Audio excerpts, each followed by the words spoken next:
The Necropolis, a district within the city in only the loosest of terms. There are no shops here, no markets, no homes, no broad avenues, and no city guards.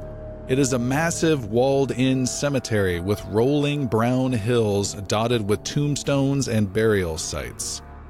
There is an uneasiness about the Necropolis. Many of the city's dead are buried here in the cold ground, the corpses protected by magic. This is a place to come in the afternoon to mourn your loved ones. Yet everyone knows there are horrible creatures that lurk beneath the gravestones and mausoleums. A powerful evil resides here that the city is either unwilling to do anything as long as the evil stays within the walls, or unable to do anything at all about it. There are protections the city has from the Necropolis, a single gate guarded by an order of dedicated knights, and just one rule: never be within the walls after dark. Our heroes have ventured into a mausoleum within the Necropolis on the hunt for a focus of magic called a lacian gate. An undead king is slowly breaking down these gates to release himself and have free reign across the city. The heroes know only that they must find a metal section of this gate, touch it, and dispel the magic assaulting it. They have crept down below a mausoleum and struck hard against a group of undead protecting a small dome of darkness. As the battle began to turn against the dead, one of the creatures pointed its sword at the dome of darkness in the center of the room and cried out, and that is when everything changed. The dome now shrinks briefly, revealing a stone rectangle the size of a bed with some sort of hinged compartment on one end. Could this be what you seek? What is this darkness? The black magic quickly expands again, covering the object, before something dark happens above. Through thick green glass in the ceiling, the sky moves. Somehow, some way, you see the sun move through the sky. The shadows spilling across the room shift in unison as the sun comes to a spot on the other side of the windows in the ceiling. The bright light has turned to an orange setting sun. Another night will soon fall upon the Necropolis. So I've got the four of you in the kind of in the middle-ish of this room, with Elmon and Avius kind of close together. Off to the side are Puck and Rill. You've got a white W-I-G-H-T. It's a guy with very white skin, some armor on him, and a sword with wild, streaked white hair flowing behind him and a crazed look in his eyes. He's the one that pointed at the darkness in the middle of the room. Behind him are two ghasts. These are pale, ghoulish fellows of some strength that have come charging into the room.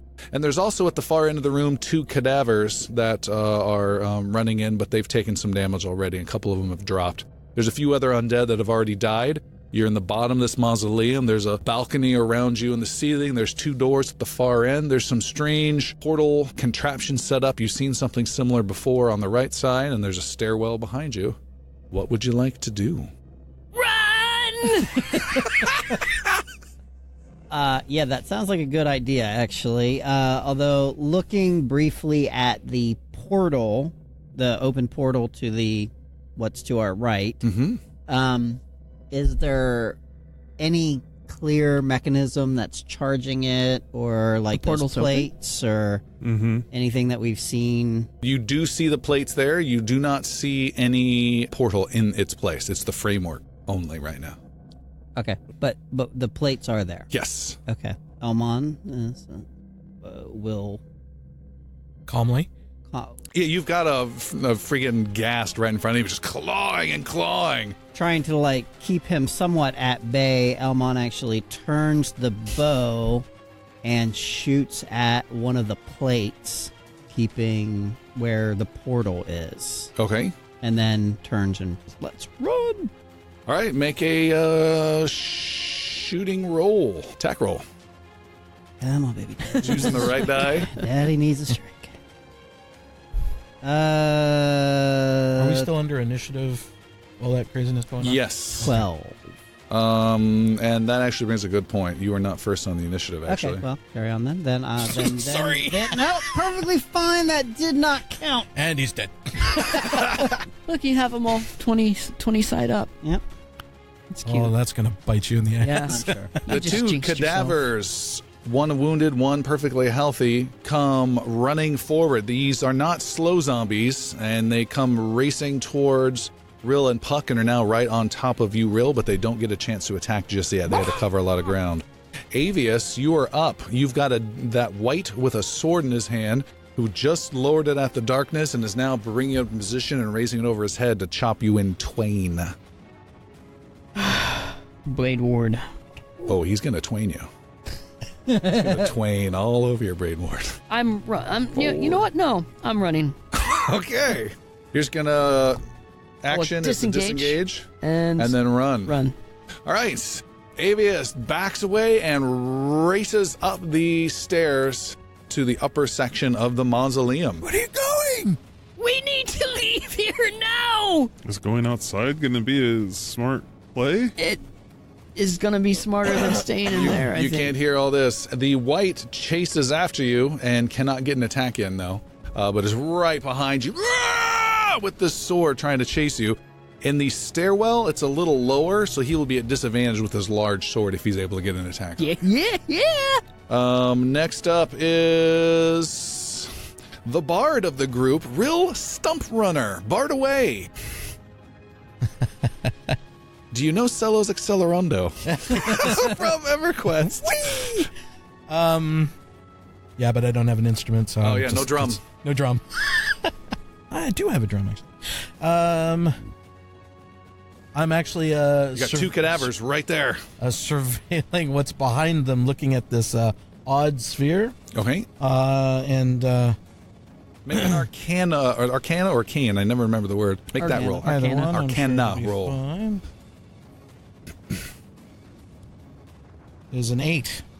You see black. Yep. I reach out towards it, and I wish to dispel it. Oh, really? Yes. What's the range on Dispel Magic? 120 feet. This is well within that. Dispel Magic, what level are you casting it at? That will determine how easy it is to get rid of. 3rd level. Okay.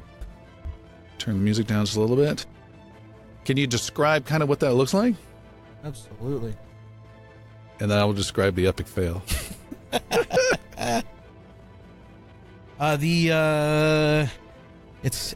It's a little bit more of a focus, so it's not worrying about these creatures in front of me. It's kind of closing the eyes and chanting away at this force that's there. Okay. And as the chanting continues, there's kind of like a pressure that builds in on it to try and burst its bubble, if you will. And kaboom, the whole thing fades away. From the point you selected closest to you on this black dome, it just becomes clear and just rips around the edge of it like some ozone layer from a sci-fi movie or something like that, just shreds it around. And it is gone, and what is left is a big stone block in its place. When you've dispelled that spell, there was nothing complicated behind it. It was literally a darkness spell they've just been using to conceal and keep things just in case anyone ever showed up, to conceal. That is what you have dispelled. And you can see there is this blocky section of stone that's on the ground, looks to be permanently attached there. And there is a small protrusion of stone that has some metal hinges on it. Okay. I found something. Get him off me! You have a move and a bonus. If you move, they'll have opportunity attacks on you. Yeah. I am going to snap my fingers, and my armor will twirl up around me now, because I didn't have it on before when the mummy attacked me. All right, and that's a bonus? That is a bonus. Dang, that's powerful. All right, shoom. Sweet, magical, studded leather armor appears around the bard. Next up is a ghast, one of these muscular, ghoulish type creatures. Comes running up and engages Elmon. So there are two of them right in front of you, Elmon. This ghast, I believe, has some nasty-ish claws. Let's check his stats. Ghast, claws. Oh, yes. Here comes some claws. He rakes at you, Elmon, with... Oh! Oh, and slices into the side of his friend instead. I never know when you do that if it's a critical success or critical failure because Oh, he just did 10 points of sound damage exactly to his the same. friend. Just close your eyes and say, yes. He comes running up just in there, and goes swiping with his right arm and just rakes off chunks of flesh from his friend. And his friend Gash just is like, really? We talked about this, Gary. And Elmon, you're up. The other ghast is immediately going to go right after you, FYI. Oh, well. That sticks. You got 2 right in front of you. Yeah, I do. And like nobody else other than Avius is running right now. I told you guys. You did. So I did a dispel. you did. We're so proud. Elmon will take his bonus action to, I guess, sling the bow, actually. Okay. And draw sword and buckler. I'm good with that. And will attack the ghoul that just got injured. Okay. That is about ready to go. It's the guy right in front of you. Go for it. So 14. You stab him deep. He is wounded. For 15 points of damage on the first attack. Good hit. And the second attack is a 17 That is a hit. for 8 points of damage. All right. You have stabbed him hard in the belly. He stumbles off of your rapier. You then spin around and slice through his neck, almost cutting his head off with your little rapier blade with his rotting skin. But his head is now dangling slightly off to the right, but he's still coming at you with Why claws. won't you die? I'm already done. He gives Gary one last contemptible look and then swipes at you with his claws to tear you apart. That's gotta be a hit with a 23. Yep, that'll do it. Claws digs into your flesh for 10 points of slashing damage, and you feel that oh so familiar, I'm just gonna call it the Elmon feeling of paralysis through your body. Make a Constitution saving throw. 10. 10. You feel your muscles start to seize up and lock up. You're like, no, not right now. And then you overcome it and have total control of your body. That was close. Very close. Done. Who's up last? Fuck. Nice. So the 2 guys in front of us are injured. Yeah, right in front of you is Rill, and right in front of him are 2 of these cadavers. I'm gonna cast at the injured one. I'm gonna cast Frostbite. He needs to make a Constitution saving throw. And that was the cadaver Constitution saving throw. He's pretty good with it, but got an 8. He takes 7 points of damage. He has been obliterated. Oh. Nice. This was he just freezes up and then drops an ice cube zombie, hits the ground, and slides a little bit. I'm good to go then. All right, nice. You should follow it up with abracadaver. The other cadaver, however, is jumping upon the excited Rill, and all. I just dispelled. And it goes attacking you. Oh, that's another. What is that? 15 plus 0. Plus, he's going to try and bite you. Yeah, he bites you for 18 total. 18? 18 to hit. That's it. I know. I'm going to. What are you going to do? Come on, Rill, you can do it. Inspire yourself? Inspire myself. Wait, and I think Bardic Inspiration is an action. Isn't it cutting words? Cutting words is the reaction To that counter affects his. them. Got it. You're just framing it right. I got it. Yes. And dropping it by 4 To 14. makes it a miss. Oh. Good job, Rill. Go me! Go me! Your own cheerleading squad.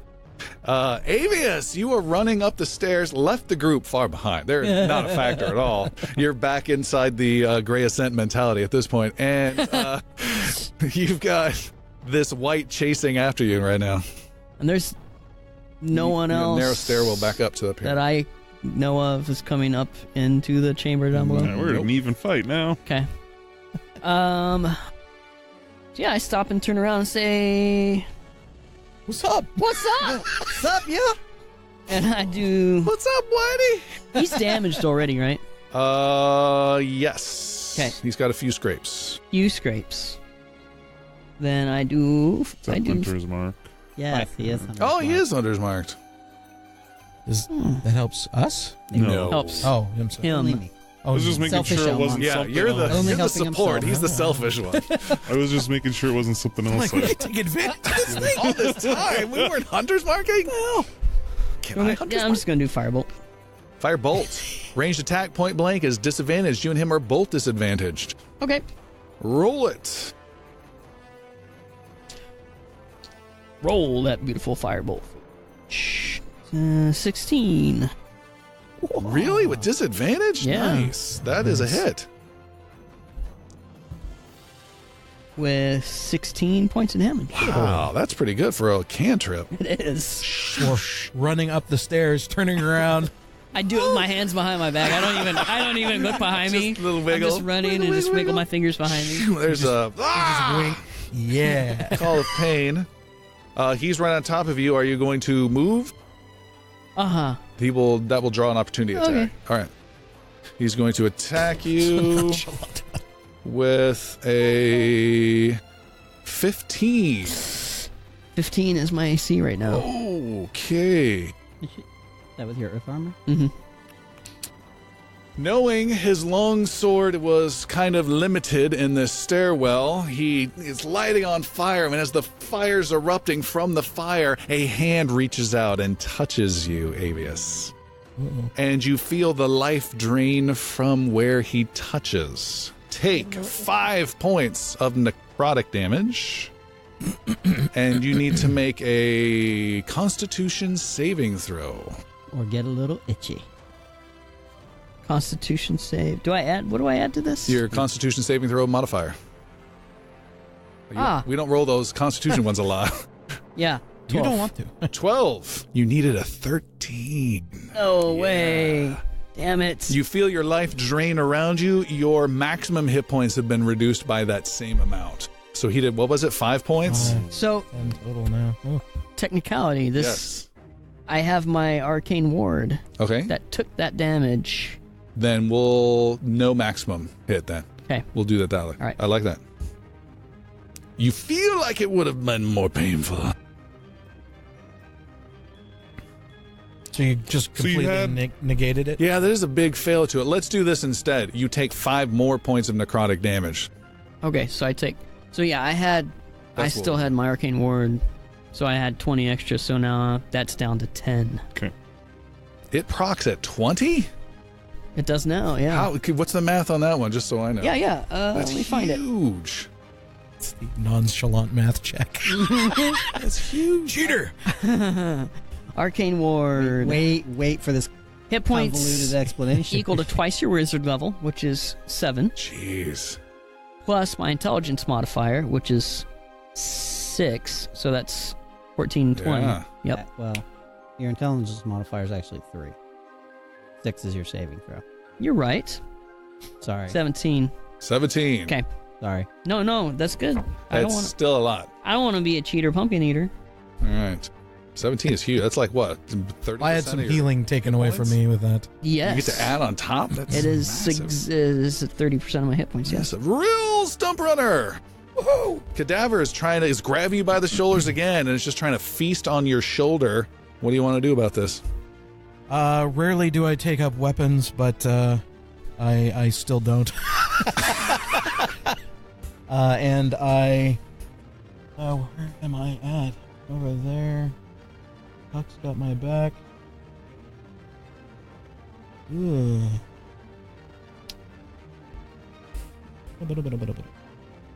Stupid undead. All of them. I slash at him. Bonus and action to draw my sword and make my attack. All right. What kind of weapon is it? Short sword? Say rapier. Oh, with double rapier team. What? A rapier. Rep your ass. Don't like the way I say take it out with the committee. Here we go. Is a non-natural 20. Okay, that's definitely a hit. Doing full damage, 7 points. All right, he has been wounded pretty bad. Shoosh, big cut. The gas. Oh, sorry. Made that wrong. Sorry. Is actually 10 points. I rolled my dagger instead of my... I was very confused. All right, he's extra why are you rolling a damaged. D4 for that. I was like, Is that Extra some sort of damage. The special- ghasts because in you're front so of small? Elmon both lash out almost at the exact same time. Essentially, just claws are coming in, and the first one misses, and as the second one tries to get you, you get to go, Elmon. Okay then. Elmon will slash out at the Gary's friend. The wounded one Yes. with his head almost severed. Yeah, he'll go ahead and finish the severing. Okay. Hopefully with a 13. That connects with ghastly flesh. Ooh. And that will do. I don't even want to know. Yeah. He had 3 remaining. He's dead. He's dead. Just let him go. And then His head drops and you punt it away. the little kick, soccer kick. Goal! Yeah. Yeah. You have another attack? I do. First thing, because I was injured, let's go ahead and roll my concentration. So I'll roll that right now. So Hunter's Mark is gone. All right. That's And- reminding me. Because we forgot that before. And the second attack is going to be on the other ghoul standing right in front of me. All right. And that will be a non-natural 20. Jeez. And injured, not injured. Not injured. None All right. touched. We'll remedy that with a light 6 points of damage. That's embarrassing for It you. is. It's minimum. My minimum damage. This is the 6. Yeah. Elmon's done. Puck, bring up the rear. What do you got? I'll do another. He needs to. Oh, I'm sorry. I'm also going to move at this point and go to where Rill and Puck are. And that's at disadvantage. Yeah. He swipes and misses. So, Puck. I'll cast Frostbite again, and he needs to make a Constitution save. 12? Nope. Don't need to roll. He's critically wounded. Shh. You have 2 ice cubes lightly sliding into each other of zombies. Nice. And with a bonus action, I'm gonna cast 2 Bombs of the Summer Court on my friend Rill to heal him for 7 points. ooh, it's tingly. It's a new round. 2 more cadavers enter from the far side of the room and step in and cross about half the distance. These are the weaker style of creatures. Avius, you are still in the stairwell, toe-to-toe with a white, going to town, back and forth. There's fireballs and lots of touching. Take it again, bitch! And here goes Firebolt. 13. 13 against the white. Shoo, goes flying out and almost hits Elmon down below the stairs as you cross the space, Elmon. That's a miss. Damn it. He's going to... And I run towards the door. Oh, okay. That gives him an opportunity attack. Yeah. He will use his sword this time since his life drain didn't go through. He's at disadvantage. Oh, 17 and a 7. He swings. It misses with like a 10, I think. 11. Shoot. All right. You race off. You are now up the stairs, and you are going through a door, and you're making around a curved section heading towards the mausoleum exit. You're not there yet, but you're getting close. Mm-hmm. The white gives chase. He is able to chase after you and get his attack on. Again? Yeah. Because you didn't disengage yeah. and move, giving yourself 5 extra feet. Okay. Let me double check his move speed real fast. Hold on, let me double check. I'm sure it's normal human speed, though. Yeah, he's 30 feet. He comes racing after you. He attacks with his sword, now in an open space, without disadvantage. Brings it swiping down upon you with a 14 to hit. Nope. Shing, misses. Die, human! Rill, you're up. Rill is up. Very interesting. We've got just a few enemies left. White up above. We've got a ghast not too far away from the group down below, and then 2 new cadavers that just entered the scene. Can I make it to the box with my speed? What's your speed? 25. 20.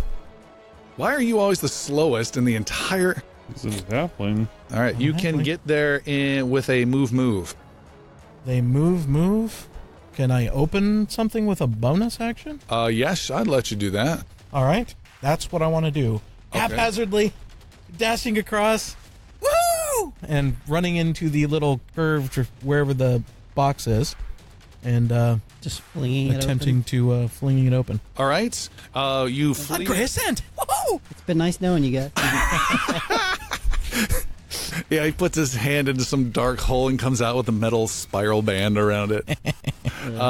You flip open this small little hatch, it appears, and inside you see darkness with the tiniest hint of coppery metal, a foot or 2 inside. A foot or 2? Yes. It is Good thing it wasn't Olgrim. He wouldn't have been able to make it. foot or 2. A ghast comes running. He looks at Elmon and is ready to dive right into you, and instead, out of the corner of his eye, sees this crazy, ecstatic halfling go running off towards the structure in the middle and chases you down, Rill, and dives on top of you with some clawed action. And this guy's just the most idiot ghast ever.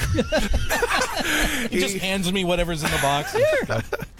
He ends up tackling himself into the side of the stone area and falls prone right next to it. Elmon! So taking a glance up the stairs, am I able to see the... No, you can't see anyone. You can just hear... Avius continuing to run. You can just hear this, "Die, human," and really? You get an attack? Up above. What class are you? Shit. What's your armor class? How do I roll my con before you sicken me? What's Constitution? And where's my shop of wondrous magical things? All right.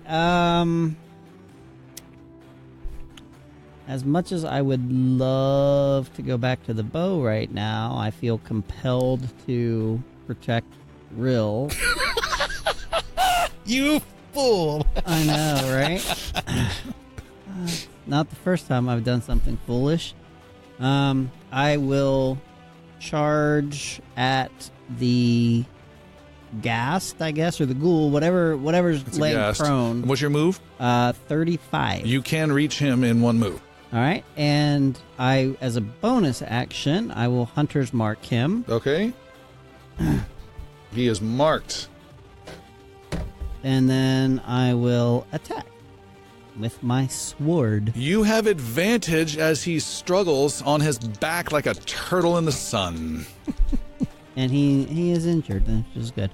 So that'll be a 20... It's a hit. 23? Yes, that's a hit. He is very lightly injured, just a little bit. But it's enough. Just a teeny tiny bit. Smells the blood. Whoa! 12 points of damage on my first attack. And do I get advantage on my second attack? You do. It's going to be a 19 to hit. Another big slice. Puncture. There you go. Well, a little better. 14 more points of damage. It squeals. Is still alive and is going to start clawing at you while it's still impaled on your blade. But before it gets to do that, puck. Okay, I want to cast Ice Knife at one of the ghouls. There's a ghast that's on the floor and 2 cadavers. The cadavers. All right. My chance he within 5 feet of the ghast? No. Okay. They're about 10 feet away. They're 5 feet of each Okay. other. Then, I'll cast Ice Knife. This is the bigger ice knife. Uh-huh. With a 19. That's definitely a hit. He's going to take 7 points of damage. Okay. And then they need to make dex saving throws. Yes, sir. All right, this is him. This is his friend. A 20 and a 15. They both make. They both pass? Yep. All right, the ice knife hits, hurts him, wounds him, but for some reason does not explode. didn't cast that spell. Didn't put the fuse on that spell. The cadavers then run. The one you ice knifed charges straight towards you, Puck. He is not pleased. The one that was not ice knifed turns and goes to engage. That was 10, 15, 20. Turns to engage and can attack Rill. And this cadaver has his claws. And attacks you, Rill, for 17. 17. I stare it in the eyes and I give a little flourish and I flip the box lid up to try and block its attack. Okay. That's part of my bardic inspiration. All right. You keeping track of how many you got? I am. All right. -5. Jeez. So that's a 12. And that is miss. All right. It scrapes the heck out of the weird contraption flap, just like you said, and the attack misses. Avius, you're up top, still fighting this white. Aged white undead-looking creature versus an aged white undead-looking creature. Can I tell kind of what his level of... He's got some fight. Definitely has some fight in him. Got some fight in him. All right then. Okay. All right. I'm going to do Thunder Wave. Just get away from me. I didn't ask you to this party. So he needs to make a dex save. Dex save. Shoom. 18. Ooh. Oh, so, sorry. Constitution. I'll reroll. Okay. 22. Sorry. 97. Well... So you guys up above hear him cast Thunder Wave, but instead of this big zoom of thunder echoing through the chamber, it's more just a toot. Toot toot. No, I mean, it's still It's echoes. more like a train whistle. He just Tweet, like... He Thomas the reinforces Train is himself coming against soon. it, that's all. Now, that would actually be fairly frightening to see that come down the stairs. So, it's going to be 6 damage. What the heck was? Oh, it's half damage. Half damage. Half damage if he passes. Got it. That was the white 6. And is there anything unsecured up there that can blow around? That'd be cool. Yeah, you can blast the open door that you guys came through closed. The one that goes down into the chamber? Yes. Oh, but I don't want to do that. It's an option. And there's some metal urns around the place. Yeah, let's blow them around. All right, those get blown and fall over. Those are ancient Dust of good people. Bone dust is going everywhere.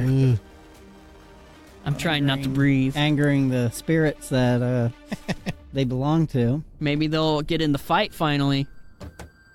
On our side. I doubt that. All right, the whites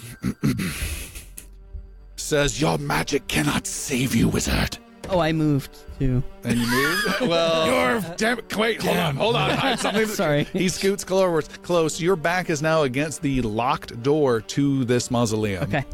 And you turn around just as he brings his sword down upon you for 18 to hit. All right, he hits Not me. good. You take 7 slashing damage. Okay. Your shield absorbs that, I believe? Yep. All right, still no flesh wounds on you. Rill, you also see some vases right around where you're at, arranged. There are 2 on one side of the structure and 2 on another. You're on your knees, things are happening, you just happen to notice. And you can make a, what is it, history roll? History. I keep saying lore every time. 17.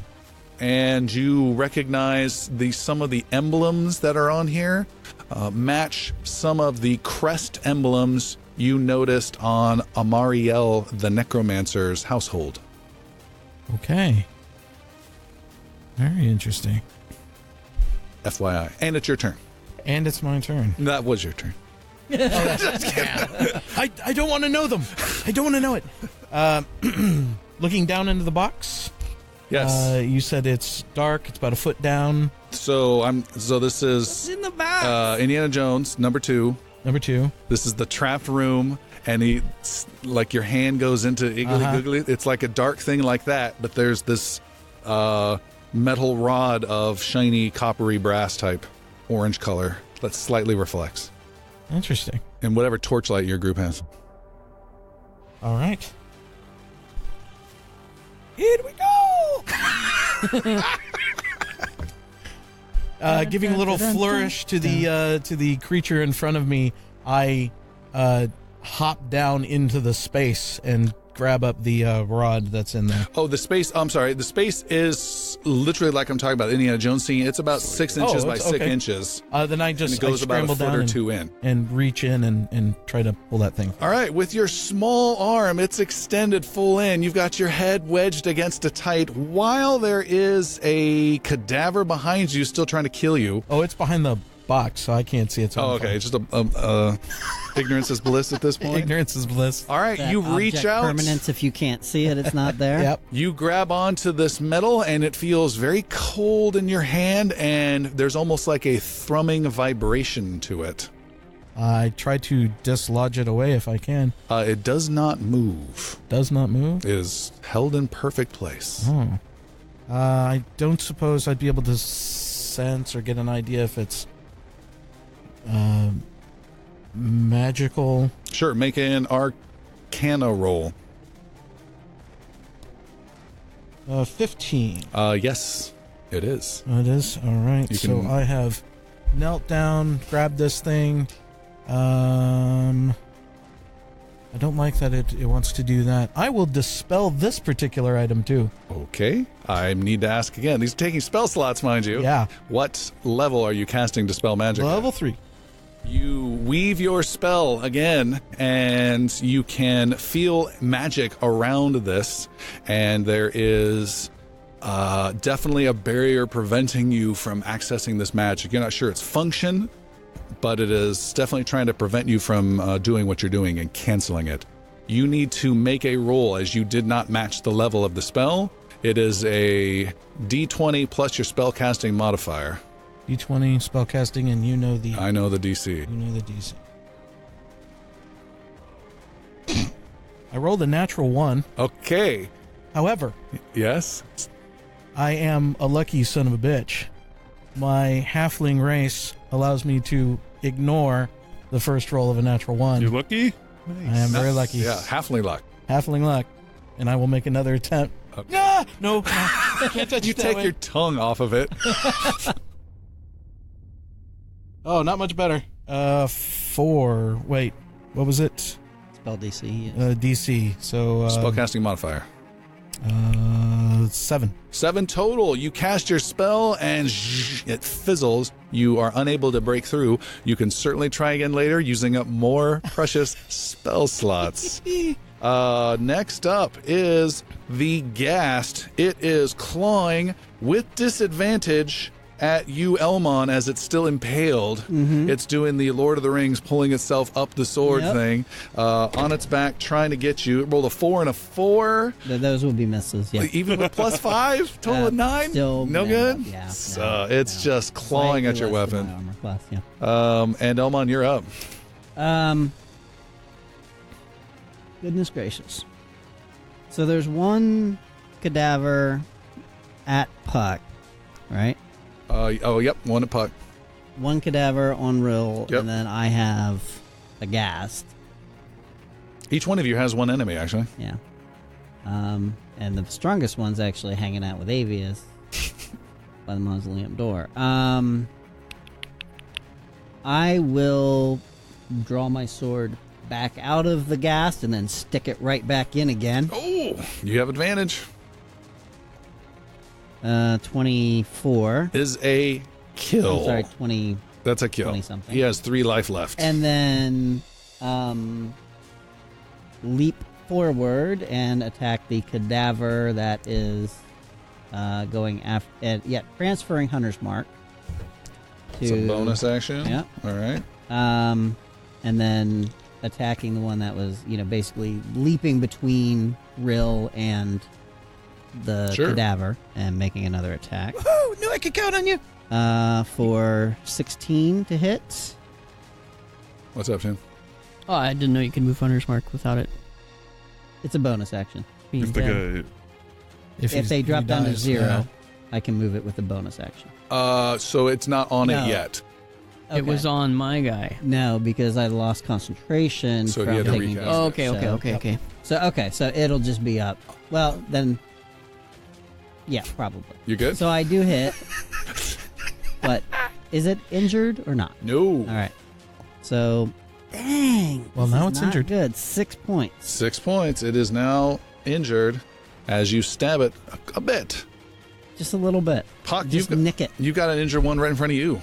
I've had pretty good luck with frostbite so far. I'm gonna press it again. This was Constitution. Yes, sir. Constitution saving throw on a cadaver is a big, juicy 19. Oh.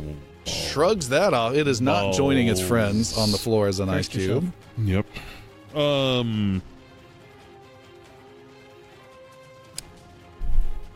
Yeah, I'm good. I wish I would have hit. Okay. The cadaver that is right next to you, Puck, claws at you and misses. The same one attacking their other small group member, Rill, a different one, sorry, attacks Rill. Oh, a different one? Even though I didn't even see. Wait, what? There's another one? There's one in front of Puck, one in front of Rill. Right, but I stepped in between trying to take its attention. You can't quite. The structure's here. Okay. It's So kind of I'm not able to. not block, no. Okay. Sorry if that wasn't clear. I'm defended by a box lid. I should be. Partial and cover at least. Rill, that's a 13. 13 will not make it. Apparently Elmont did get in the way of it. I Nice. parried it.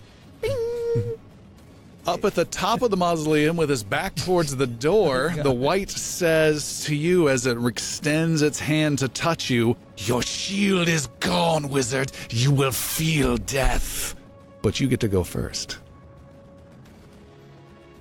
I'll give you some balls to feel. You cast Reveal Robe.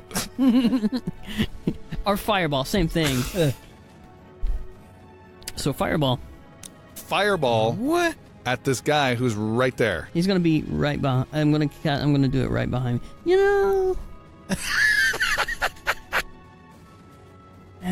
You were also in a not Tight so corridor. open area. How far behind the white can I see?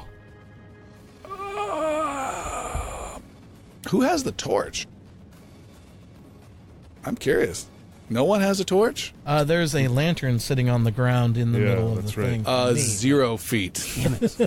You've been scrambling in the dark, being tormented by this voice Oh, good and God. touchy hands. All right. It's my nightmare. Then. Hello, darkness, Are we? my old Are friend. we? Is this the same day? Oh, I totally forgot. It is a little bit of light that's coming in, sunset From light the- coming yeah, into yeah. the glass of Is this the same day where we were down in the secret dungeon earlier at the tailor's shop? Or is this a different day? It's a different day. Totally forgot about that piece in the recap earlier. Oh. It's a different day? I can't recall. It's a different day. Pretty sure it's the next day. Okay, next day. Okay. Next day, minor hero rod acid. Oh, All right. yeah. Nice. Not caring about accuracy, you just put this on from squirt to spray.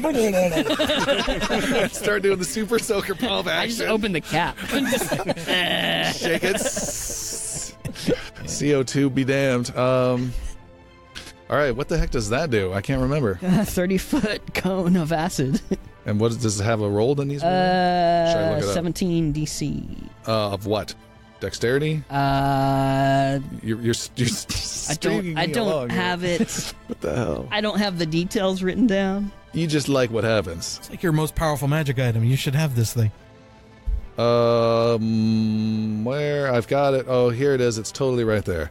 It is. When holding this blackened, twisted metallic rod, you can use your action to spend its one charge to spray forth a 30-foot cone of acid. Each creature in the cone must make a DC 17 Dex. Add Dexterity save. It'll take 9d6 acid on a failed or half as much on a successful. All right. He needs this save. Fail. Is that a minor hero rod? He steps back. Acid comes spewing forth in the darkness. He's got to roll a dex save. Here he comes with a 6. Oh no, he enjoyed it all. We roll the ones that fell off. That one and that one and that one too? Yeah. Okay. The action of the staff is called gargle. All right. 3, 6, 9, 10.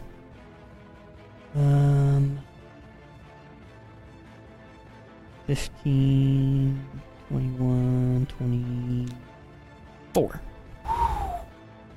So you pull out the harrow rod, you say the word. As he taunts you further, you feel his touch on your shoulder, about ready to drain your life. You cannot see him. You have barely an idea. You grab onto that hand, and you do not create a 30-foot cone of acid. You jam it in his mouth and let loose. And the acid pours down, comes out of all new holes throughout his throat and belly section, and he dies. Gargle this, you son of a... Wow. It does not smell any better in this room. It does not. Pitch black. There are pools of acid everywhere now. Hey guys, I caught one! I can't move though. I've acided myself in a corner again. It's not uric acid either. Rill, you're up. There's a lot of scrounging around. And another chant of dispelling this rod. All right, with your hand on this metal contraption reached inside, you cast Dispel Magic. Again, what level? Level 3. Okay. That will be 17. And with that, the item that the rod inside your hand starts to shake, and then stops shaking, and shoo, Rill disappears. Shit. Rill is gone. Is he gone or invisible? He is gone. Oh, shit sticks. Elmon mutters that quietly. How gone? Puck, No. The way I envision it, if you don't mind, Sure. is I do this thing, it vibrates, I disappear, the box just goes, And all is quiet. and all is quiet. But the monsters are still there, yeah? Monsters are still there. Again, that Okay. brings us to Puck. Puck, you've got a wounded cadaver. Yeah, bonus action. I'm gonna draw. I'm after Rill. That is true. Somehow you got skipped. Yep, go ahead. I don't like that you know the initiative more than the computer system I'm using. Well, only because I'm so used to... I'm like waiting for Rill's turn. Cause I have to ask, do I still get a move? No. Oh, no. No, you get nothing. Oh, no. What has appeared on my dinner plate? Okay, I will attack the cadaver that's straight in front of me that is now Hunter's marked with a 14 to hit. Okay. That is a hit. 13, 18 points of damage on the first attack. Slays him instantly. In that case, I will quickly spin and charge straight at the other cadaver that Puck is fighting. Okay. And I move 35 feet. Am I able to get my second attack? Nah, the other one was just really close, so it was Okay, fine. fair enough. Okay. And then bonus action, Hunter's Mark will be transferred to that one. Okay. And Puck, on your turn, you kill the last one. Oh. Shieldbiter's Bane. It is dead. Very good. Where did the halfling go? It's a chemi sword. Where's the wizard? No, I had What this the hell is going on? cadaver up in my business. I didn't see shit. Hey, this! Guys, I made a mess. Don't step up here. Clean up on aisle. One. Mausoleum J! The halfling's gone. Puck wants to go over to the box, Okay. the pillar. Quit screwing around and come down here, wizard. Let me pull up my robe. Hold on. I can't see. There's acid. Black chains everywhere. Black chains to the left, black chains to the right. Black chains not just hanging, black chains that compose the wall, sliding up, sliding down, thickness of multiple levels, as though it were just a big cloth tarp in texture of moving in and out, but of black chains everywhere. Black chains cutting and grinding across the ceiling and ebbing and flowing. They are shiny black chains across the floor, moving up and down and undulating slightly as almost like a little ocean wave as they grind and go back and forth. And it's hard to keep your footing, Rill, as you stand up in a place you do not know. You are in a 30 by 40 space of air amongst a world of chains. Oh, this is not good. I light a candle to try and better get a better sense of where I'm at. All right. You light candle. Make a dexterity saving throw. It's just a God. candle. Hold still. Real has tremors. 9. 9. You Oh. take... Sorry. 6. Oh, you If that totally take. You take 3 points of slashing damage from the chains as one of them grinds across your ankle and slices into your skin a little bit. The chains continue to move, and you can see on the far side of this area, this space, and again, constant grinding everywhere. You can see what emerges, a nose and an eye and a mouth composed of these chains that continue to move around, creating a shape on the far wall. And its mouth opens up. You dare try to keep me from the city. Hello. I'm new here. And who are you? Make a perception roll. Counts. Doesn't count on them. Keep it rolling. You get there. I'll get there eventually. Perception, eh? Yep. 18. You see briefly through the face, it is covering slightly how long is that? Like a 3-foot tall copper key that is suspended in space, and you can see it just slightly of the chains that is exposed whenever the mouth starts to talk. You can see this shape, and it says, I have waited for hundreds of years, and I will not be kept from this realm any longer. And you need to make a dexterity saving throw as a chain comes lashing out at you violently, trying to cut into you. It is and we're saying Dex saves, Dex right? save. 19. 19. It comes lashing out. It's got this nasty barbed end, and it was about to do tremendous damage. Instead, you only take 3 points of slashing damage. You are lightly cut. It would do you no good to destroy me. If you need assistance out of here, I would be the only one you would talk to. And what a lonely existence it is, nothing but chains and darkness. You will die. You all will die. I hope my friends show up. And again, as he says this, you can see that strange shape. And again, there's another chain that lashes out at you. Make a dexterity saving throw. Is there a way I can, I would like to. It's just a face at this point. Yeah, about 30 feet away, there's this face. I'm going to try and bound towards the key, hopping along and try to make my way. All right, make a dexterity saving throw first. Okay. Doo-doo. And so, let's see, 17? Nope, you're +6. Oh, and +6? 19. You're +6? You're hugely Or- dexterous. You said saving throws, yeah? Saving throw, yeah. All right, nice. You tumble out of that one and take, again, only 3 points of slashing damage.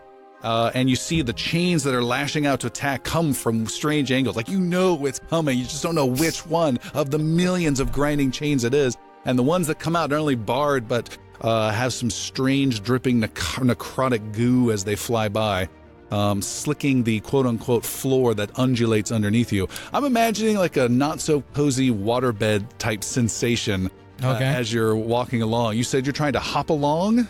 Bounding. Like I'm going fast to step a chain, be beyond him and reach that key if possible. Make an acrobatics roll. Woohoo. Good luck. Yeah, good luck. Let's see, a 13. 13, you make your not much headway, but you do step a little bit closer. Alrighty. The room, the entity, lashes out again. You need to make another dexterity saving throw. Here we go. 21. You're fine. 3 points of slashing, just trying to wear you down. Succeeding. How many hit points do you have left? 31. 31.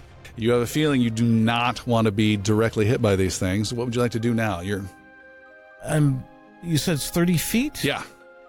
With very, very difficult terrain. Very difficult terrain. It's still 30 feet, or I've made some headway? You made some progress. You're about maybe 25, 22 feet. Ugh. Maybe you made 20 feet, and then you started to roll backwards, and you're trying to... It's very hard to move. There's an undertow. I continue bounding forward to try and reach this key. All right, you try and make a leap. Just as you make a leap, it starts to separate like a wound to try and pull you in to create a hole for your foot, and you're going to leap over that as well. Make an acrobatics roll. This is getting difficult. 10. With the 10, you do not make much headway, and you fall back and step into this, and the chains crunch around your foot. You may make I'm going to make an attack roll against you, actually, on this one. You are hit for 10 points of slashing damage, and it starts to hurt your foot, and you're able to pull it free, and you are pretty hurt now. What's your hit points at? 21. Ooh. What would you like to do now? The face silently looks at you. Silently looking at me, I kind of regain my composure a bit, and I start to hum a little tune.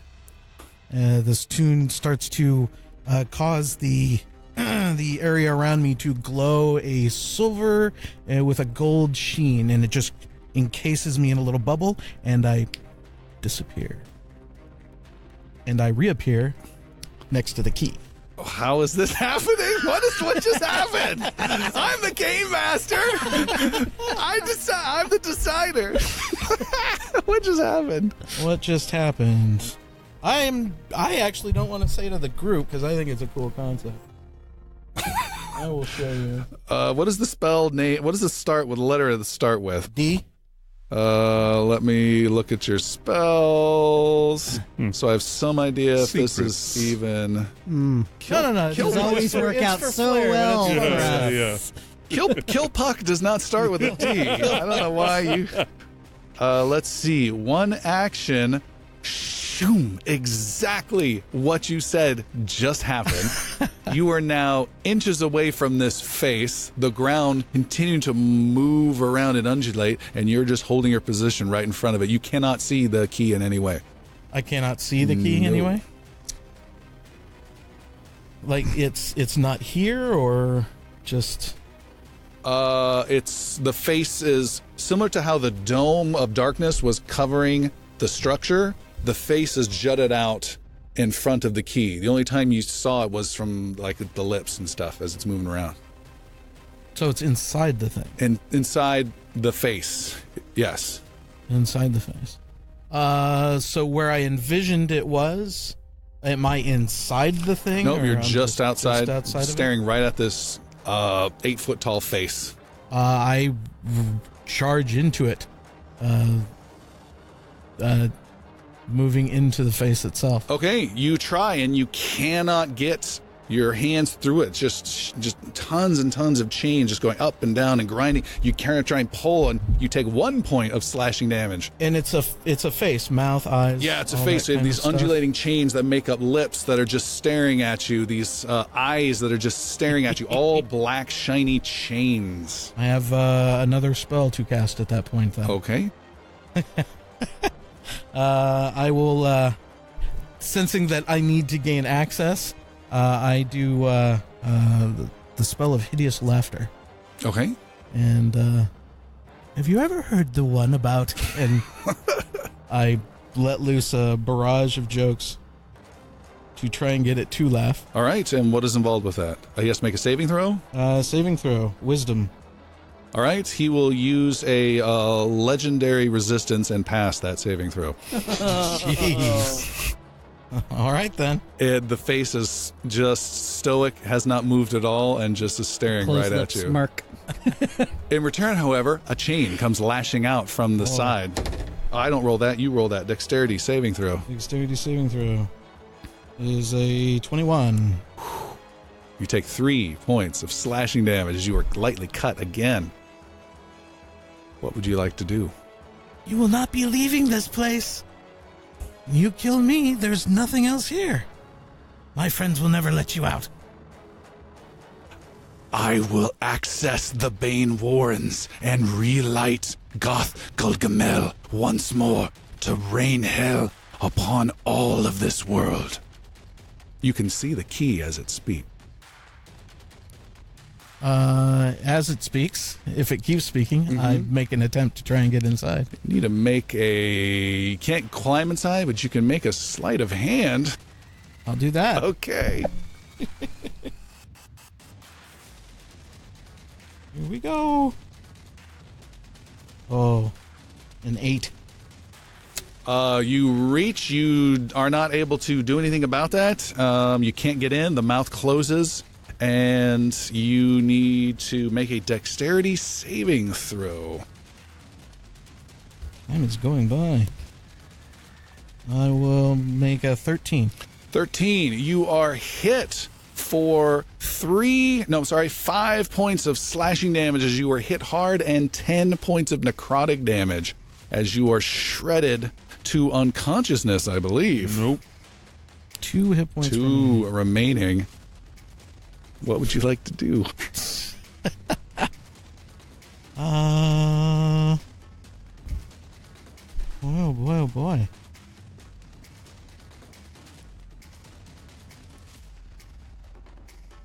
As it hits me with the chain, I do a minor illusion and produce the key in my hand. Ha-ha! I have you now! That's very interesting. That's very, very interesting. The face reacts and says, No, I will. And you can see the key again, and you can try and grab it. I will try and grab it. Make a sleight of hand roll. Come on. Bye, my sweet friends. Unreal. Ah, no, 9. The 9, you reach out and try and grab it, but you cannot get between it. How have you done this? No. And it's... I will keep grabbing. It is... I'm holding it up. Yes! And being very triumphant while trying to fish out the key. Release the artifact, and you will live. He bargains. Oh, and you can make a grab if you want while he says that. Yes. Okay. Here we go. Ah, bless America, 6. Okay. Where is this artifact? You have me here. Where is the artifact? And in your answer, the chains lash out. You try and duck and don't need to as they lash out to grab the key from your hand, but I believe pass through without any substance to this illusion. You're too slow. What is this? You may make another as he says that. Sleight of hand roll. Oh. God. That die needs to go to hell. Yeah. Wow, that is a terrible Terrible die. Meanwhile, back in the mausoleum, Jesus.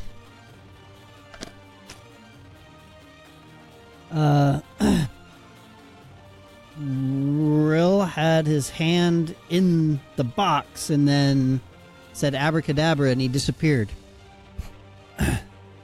What? What is it with all these little characters disappearing all the time? What other one disappeared? Olgrim? He didn't disappear. That one We time. know where he is. He got eaten by a kraken. No. He was kidnapped. No, when we found him in the Chaos Dungeon. Yeah. So He disappeared. All these different times. This is why it's taking so long. So if we look down here, there's like a copper bar. Do you think he tried to dispel the magic?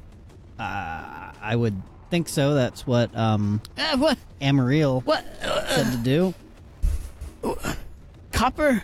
Are you able to dispel magic? Yes. Maybe. Let me look.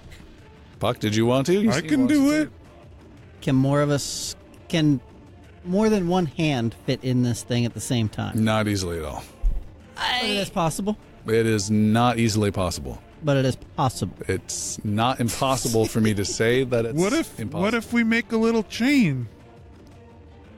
Elmon will reach in. Don't use the theme of chains against me. That is very cool. Elmon will reach in and grab a hold of the copper rod and give Puck a little hug. And Who's casting this spell? I can cast it. I can cast it too. come on, get in here. Get in here, buddy. Come on. Bring it in. So... I don't remember. What level did Real cast his? 3. You casted it at 3, and it Yeah. didn't work. Well, We don't know. It worked, He rolled but- pretty good. yeah. Shit. Okay. Help me! Here we go. Are you hanging on, Puck? Yeah, I'm like in the middle. Okay. Well, here we go. And a level 4 Dispel Magic is cast. Okay, physically, I need to know what the heck's going on. Physically. He's holding the bar. Who's he? Elmon. Solomon, This is- Puck, Avius, all like holding hands. Okay. It's human centipede with magic. While Avius casts Dispel Magic All right. through this So this we're all touching each fleshly other chain. Okay. familiarly, All right.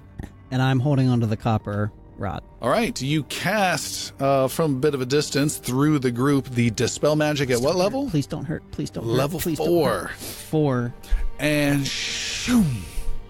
Absolutely nothing happens. You do not feel like you are close enough at all. Fuck. Let's rearrange this a little. All right.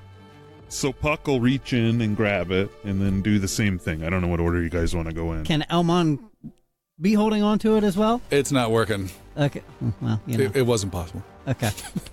Then Elmon will just stay as close as he can to Puck and get Just like in and hands? more than hands, buddy. Oh, okay, good. Nice. He's spooning you. Big time. So, Puck, you're grabbing on? Yeah. And then I'm hugging Puck. Hugging and Puck. Hugging Avius into Puck as well. So Okay. we're all a little ball of. all right. Level 4 Dispel Magic. Oh, you also have a level 4. Oh, yeah. Huge. Level 4, Dispel Magic. You feel this metal pole, this little outcropping, a little object, a rod, start to vibrating in your hand. You cast Dispel Magic, and it becomes stable for a moment. And then, shoom, Puck, you disappear, can feel that happening, and you may make an Arcana roll to lash out through the magic in the world to bring someone with you. Oh, 21. That looked like a poor roll that just barely got to the nice one. Cool. Pick me. You bring someone with you. Who do you bring? Oh, I gotta. Sorry, Avius. I mean, I love you. it's Who you Puck bringing? loves you. You got it. Stop Elmon. fast. Elmon. Avius can also, Elmon, you as long start as he has a level falling 3, into he this can try. darkness. You can make an Arcana roll to bring someone with you. This is literally my first Arcana roll. 2. Bye, Avius. what? So it's a sensation of just being pulled into like this gravity well, if you will, just sucked down into this drain real fast. You're able to reach out and connect and make a hand pull with Elmon and pull him in. And Elmon, you just have no idea. You have no idea. And the two of you tumble into darkness. Magic is stupid. Chains. All you see around you are chains. grinding as a floor above, floor below, a ceiling above, walls around you.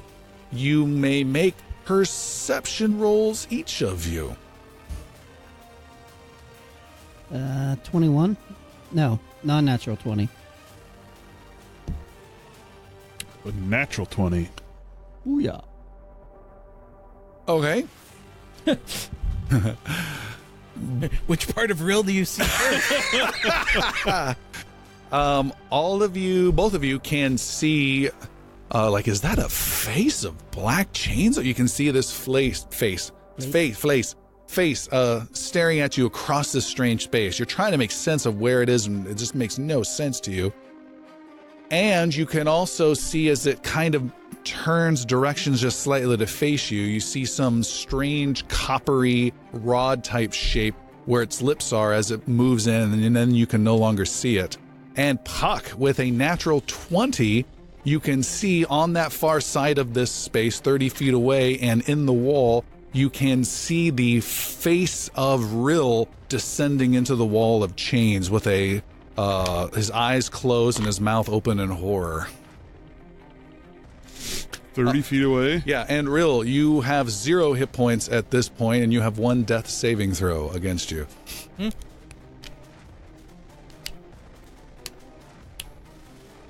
That's Already all. a failed check. Yeah. Okay. Man. Not good. And he descends in. Trim. Imagine like someone laying on some like thick viscous fluid and then just dropping slowly in. That's what happens with his face into the side of the wall. Homer Simpson in the hedge meme thing. It's just, that's what you see. And then you can see Rill no more. What would the two of you like to do? That was real. He just disappeared into the wall, into the chains. Elmon Yabael. That's right, motherfucker. It is you. I start walking towards the face. You need to make 2 goddamn dexterity saving throws as a mass of infuriated chains come out at you. Nothing like came at Rill. Natural 20. Oh my God! No! You do not have to make the other roll. I just duck and dodge, my just swing God! around as I casually. You do the you just do Neo Yeah. as you're walking just towards. casually walking towards this thing, just anger and fire in my eye. I will end you! At that point, I bound as quickly as I can and try to snake in and grab a hold of the key. That's a lot to do, but you rolled a 20. Make an acrobatics roll, and you can keep the motion going. 19. You bound easily and get across the waves of chains and the lashing out Indiana Jones side shooting chains. You're right there as it's screaming your name. It's a lot, but you've been rolling well. You may also make a sleight of hand roll. I really want to keep that. If you rolled off, roll again. That's all right. I rolled one better. 22. Jesus. And you reach out and grab onto this thing, wondering how you're going to dispel magic, but it comes loose, this small rod, and you pull out a 3-foot copper key from the face, the chains parting around it, and the voice just says, "No!" And all the chains separate and fall by the thousands, and everything falls and falls. Puck, you're part of this too. Can I grab Do I see Rill at any point in time during this? What you see, Puck, you've been pretty observant. As you see, you're like, what the hell is Elmon doing? And then all of a sudden, everything, as though the chains were not moving or not connected, they were all just suspended, just instantly fall. And as you fall, the chains above part, and you can see you're in some strange towery pit, if you will. So it's really tall, and above you, you can just see like this beige towery type round shape that's far above as you continue to fall and fall and fall. And then looking below, you can see there is some strange magical shape. You can make another roll. I cannot tell you what it is, unfortunately. A 2. Okay, you see some strange magical energy down below. Elmon, looking around, you can see Rill. Oh, by the way, Rill, you need to make a death saving throw of a 10 or higher, modified by nothing. Fail. You have 2 death saving throws. Elmon, you are... You die, too. Jeez. You are falling, and throughout the mess of chains, you lose sight of Puck. Chains are draping. You're grabbing on them to swing, and there's no leverage of any kind, and you can see Rill. Where is Rill in comparison to me? Rill is like 4 feet away, tumbling and caught up in these chains. Is he like below me? He is almost touching your foot as you're falling in space. Okay. Can I kind of like do like Gandalf style after following towards the Balrog and like use the chains or whatever to momentum to actually get a hold of him? Huh. Make an acrobatics roll. 8. 8. Does not seem to be working. Make an athletics roll. Less. 7. 7. You're trying to maneuver and you're having lots of challenges. Puck! Anything you want to do? How far away? Can I see? I can't see Rill. You can see Rill. You cannot see Elmon. You can just barely see Rill. How far away is Rill? He's 30 feet away. Okay. We're just falling, so there's not much I can do.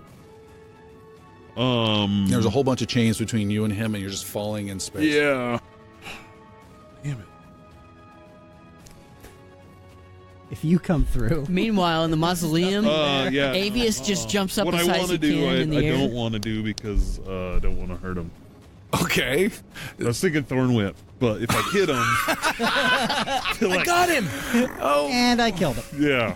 So I won't do that. I'll just continue to fall and hope for a soft landing. And Elmon. I will continue to attempt to get to Rill. All right. Gandalf it with some acrobatics, parachute style, with an acrobatics roll. 15.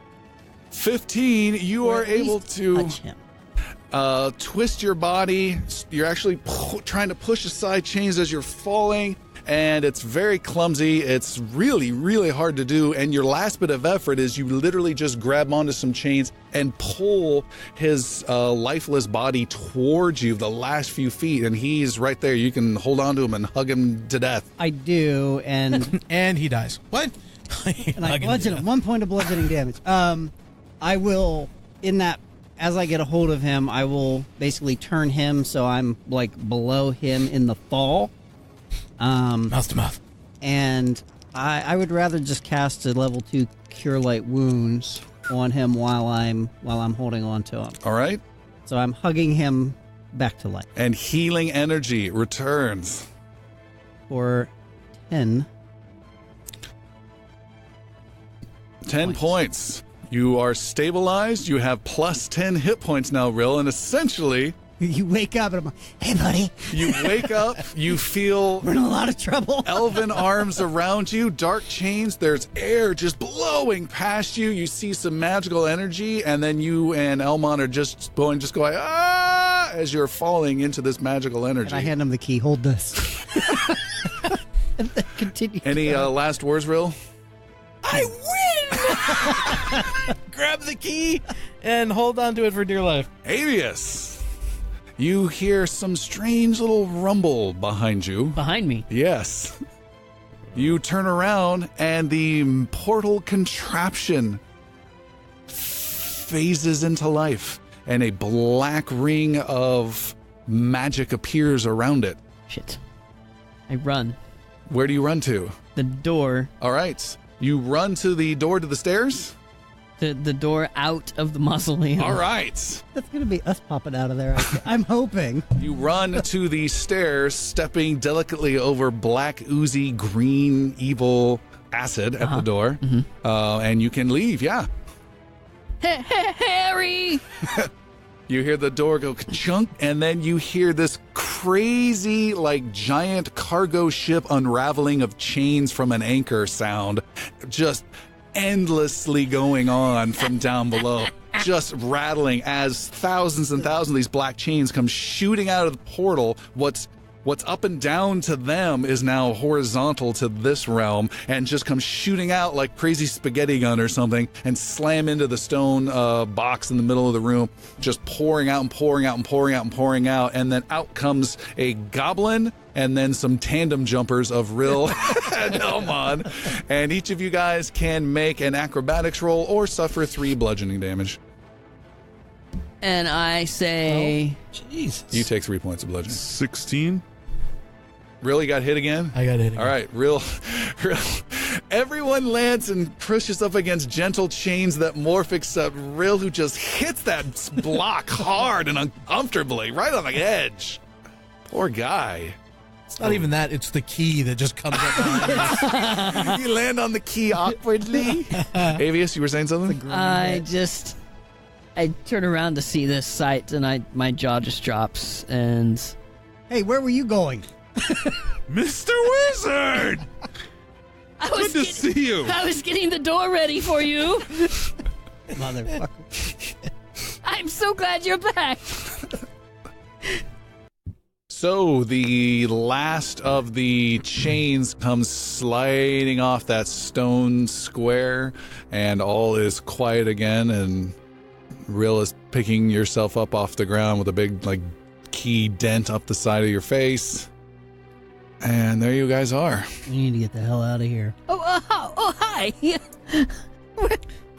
Welcome back. We need to stop getting separated like this. I think Rill is still just pale white, holding this key, and he just goes,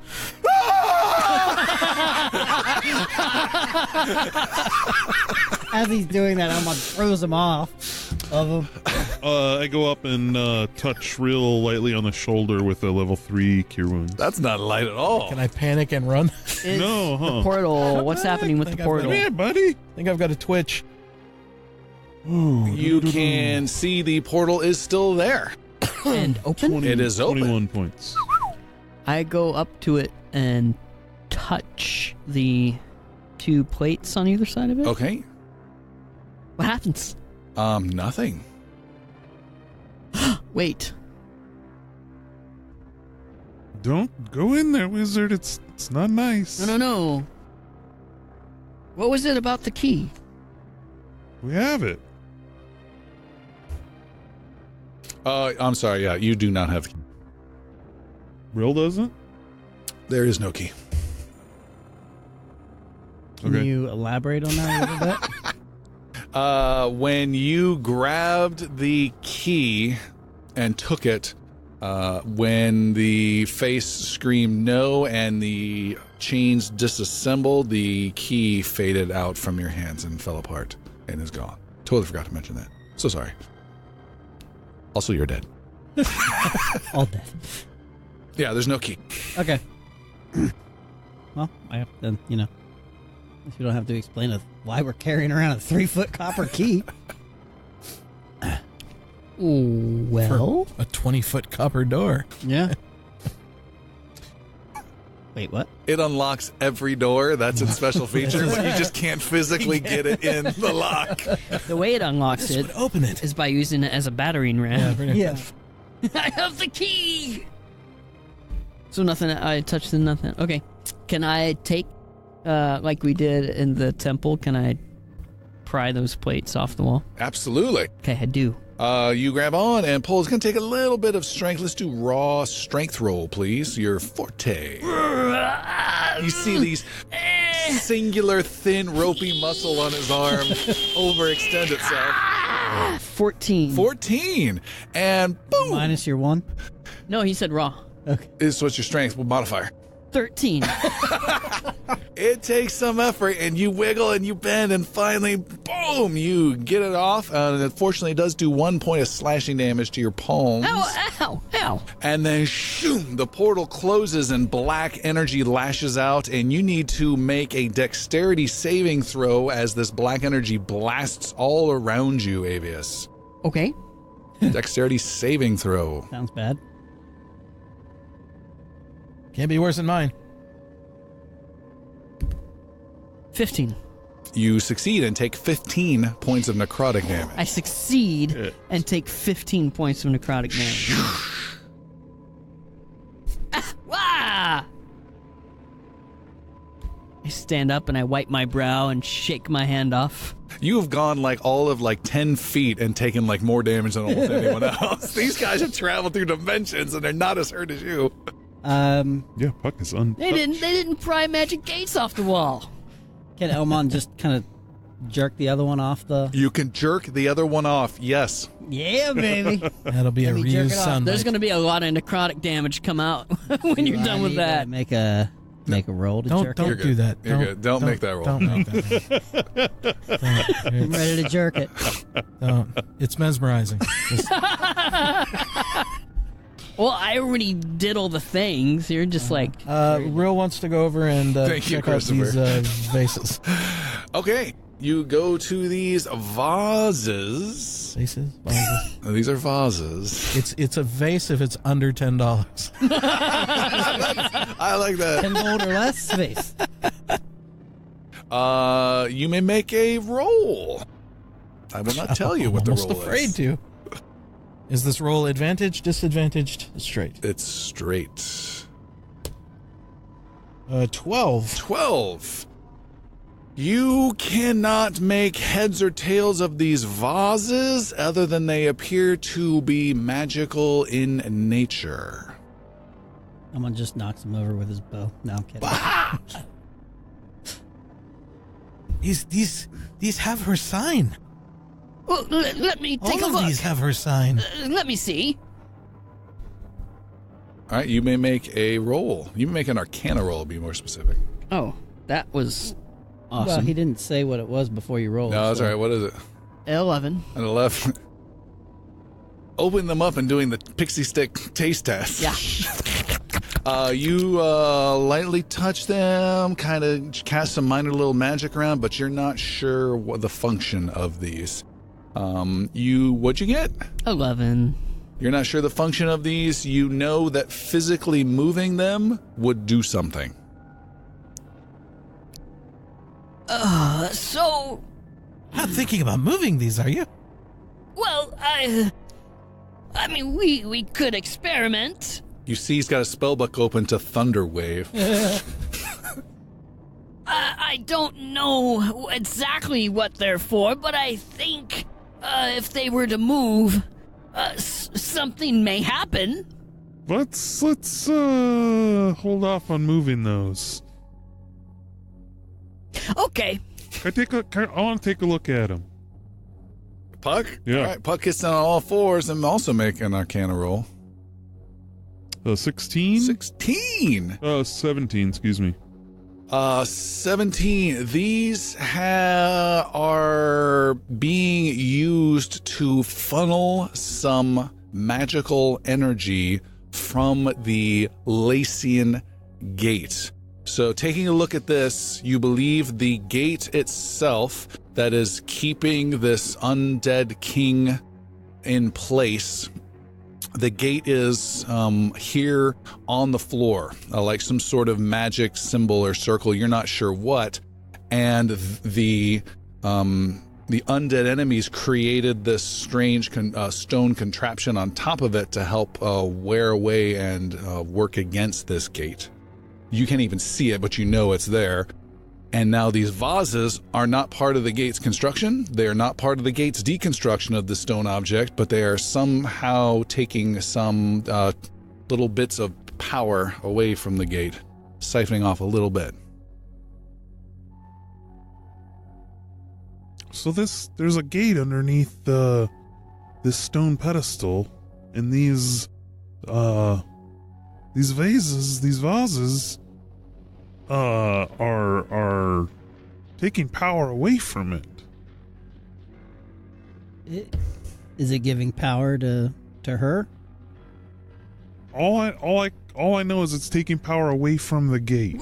So it's weakening the gate? Yeah. Then You can make another arcana roll. 17.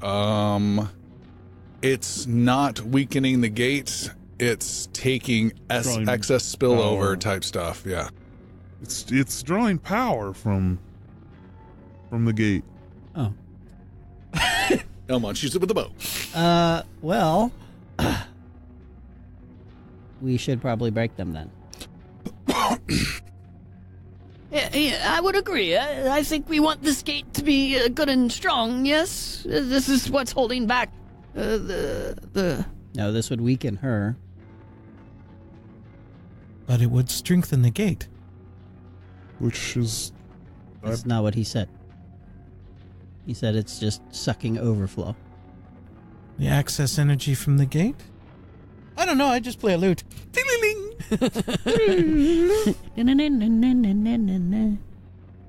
What if we, before destroying them, we try moving them? Like the wizard said. Make a motion for to proceed. Avius picks up a container Okay. and just moves it 10 feet. All right. You feel a snapping tether of magical energy as you move it, as though it were a very brittle rope attached to something. You don't see anything, but you can feel this slight resistance and then snap. When it does so, you feel once again dark necrotic energy assault you. You need to make another saving throw. This one is wisdom based. Oh, I got this. Oh, whoa. Ow. I'm still working against that That's snap. just picking it up. Little help there. Small pause. Oh my God, we rolled the die already. We know it blows up. We're not going near you. Natural 20. And you take no damage at all from the breakage of the magic, and you're able to place it. You said 10 feet away, Yeah. and Puck, you can sense that there's no longer any magic connection from this vase to the sealed off What Lacian about gate. the other one? There's several. I think there's 3 and 3, so there's 5 more. This definitely won't make her happy, though. But I don't think she's really on our side either. Let's keep going. Huck will take one and move it. Okay, make a wisdom saving throw. A 14. 14 is a success. 2 have been moved. There are 4 remaining, each tethered in some magical fashion. Avius is grabbing another one, Yes. getting his exercise out. 19. It's good. Boy, you're rolling really well. Huck will grab one. I could just shoot them. Puck's doing another one. Ooh, 10. 10. You take 18 points of necrotic damage. Watch yourself there, Puck. Puck drops to the ground. The vase goes rolling. You can hear some strange little tinkling sound of something inside of it. But it doesn't break. Does not break. And you take a heck of a lot of damage. Yeah. Is there a cap or the Yeah. lid? It's more of an urn type concept. So it's been removed, the one that Puck just... You could help. Yeah, that's the 4th one. Yes. I take that one and I open up the lid. It's like, Okay. that's the only way I'm helping. Dude, we got Inside some you see a wisdom modifier. 6, maybe 9-inch long, grayish, inert magic crystal. You think you might be able to get 5 gold from it, and it's broken now. Oh. Oh. So there. Crystals inside. I'll just pocket it. Okay. It's broken. All right. No, don't miss this. I go after the 5th. 5th one. Make a wisdom saving throw. Ooh, 7. 7. Oh, I didn't touch that one right. And Rill and Elmon are just shaking their heads 18? as they're backing away. 18, you said? 18 necrotic This damage. pool of black goo is just getting bigger and bigger and bigger. And each time you do this and the necrotic energy blasts out, you're actually moving sections of these chains too that hit the physics result of it all. Speaking of chains, Elmon in the meantime was going to start hooking up chains to the Yeah, you're right. Too. stone, I guess, whatever it is, the stone pillar or whatever. That rectangular structure? Yeah. Okay. Try and get ready to try and move it. It's pretty big. It's a little bit bigger than our table in the mission. Yeah, and then the exact same height as our table. And then made of almost solid stone as far as you're concerned. Nothing has moved it. Nothing's budged it so far. Puck, last one. I'll take it. Jeez. Natural one. A natural 1? Yep. And Puck gives out a tremendous squeal and chains go flying everywhere. Everyone but Puck make a dexterity saving throw or take 3 points of slashing damage. 24. I will take again. 13? 13 is good. Just good enough. I'm good. And Rill is badly hurt, right? What's Rill at now? 25. Oh, no, you got healed. Big heal. I Well, how much was that heal. level 3 heal you did? Curious. 21. Okay, that was huge. It's big. And you, Puck, I don't know what your hit points are. You hit the ground. You've taken 27 points of necrotic damage. Awesome. Wow. Are you out? No. I was full health until we started this bullshit. Sizzling shadows rising up off of him. You okay? Yep. Better than ever. You don't look so good. So good. He's talking to a column. Well, Now what? let's go home. Looking all up these vases. through the green glass, is there any sunlight left whatsoever? You cannot see any through the ceiling, no. What about the gate? Rill runs over to, first off, Puck and then to Avius to do some Cure Light Wounds. All right. Damn. Doing the healer's work. Puck pushes you off. Puck is scorned. Don't touch me. What was it? The only thing I've got. Looking at second I was about level. to say, don't say that you're good at. No. Terrible. 10 to Puck. And Avius gets 10 to Avius. Thank you, young Rill. The least I could do for the show. Puck's gonna do a level 2 Cure Light Wounds on himself. Watch this. 3. 9.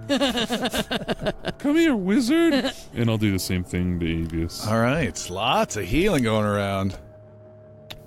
Fuck. 17. Whoa. That was a level 2? Yeah. Nice. So that was, It's nice 17. wow. Hmm. And if I remember correctly, Avius, your abjuration shield is only usable once per day, and then after that, it's smaller refills. Yes. Okay. Yeah, it's a very small refill. Okay. It's twice the level of the spell only, Yeah, that's fine. I think, or the level of the spell. For the one that toppled and busted for Puck, Yeah. did it break open? Nope. Avius did pop it open and pull something out of it and put it in his robe and said, no one will miss this. Oh, okay. Yeah. I miss it. What would you guys like to do? We can take a rest until first light. Here, I suppose. I have our you know, a little hearth of moonlight and shadow to protect us a little. Avius runs up to the entrance and shuts the door. Okay. It is not open. Okay. You said the word, but you hadn't opened it. You Okay. Well, let's check the time of day. Time of night. Well, let's... Yeah, it's unlocked. Might as well just crack the door and Yeah. see what Okay. happens. All right. I peek out. All right. You peek out. You can see there is darkness all around, except there's a tiny bit of orangey clouds that you can just barely see. The sun is behind some mountain and behind the giant towering walls that encircle it, but you can just see some orangey clouds. Also, way off in the distance, you can see the far wall of the necropolis, you can see a little bit of yellow light from the lamps of the gatehouse, but you can't even see the gatehouse because of the rolling hills.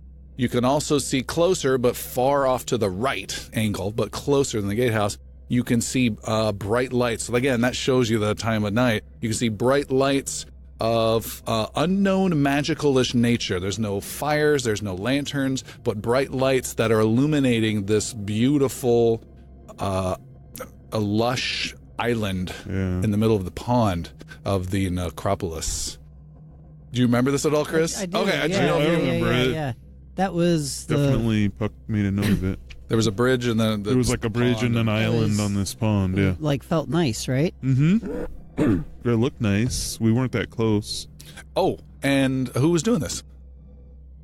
Avius, you may make a perception roll for other good stuff. Good How long were we down there? Too long.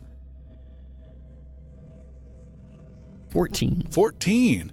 You can see maybe 100 feet away, you can see a section of the ground start to move and a hand come out of the ground. I shut the door. So, there's some creatures coming out of the ground. So I guess we're spending the night here. There's a little bit of daylight left that you can see way off in the distance. There's an illuminated island out there. It looks quite nice. And that's what I know. I say we camp here, like up top, What do you mean by up top? like not down below where we were doing the fighting and all those goddamn chains are. Yeah, if we camp here, I mean, we have our back to the door, which is magically locked, We're and between two doors. yeah, and we're in a tight enough corridor that we can't get swarmed too heavily. I think this is the most defensible position we Yeah. we can have. Avius takes a short rest. Well, Okay. Ooh. Well, hold Hold on. They have an idea? What? What? Well, let's actually rest. But I need to take a short rest first. Okay, that's fine, but let's actually That's fine. I mean, before you sit down for 30 minutes. Nope. Kill me. No, I want to take a short rest and do my recovery. My arcane recovery. Do that on a long rest. Yeah, just naturally. morph it into the long rest.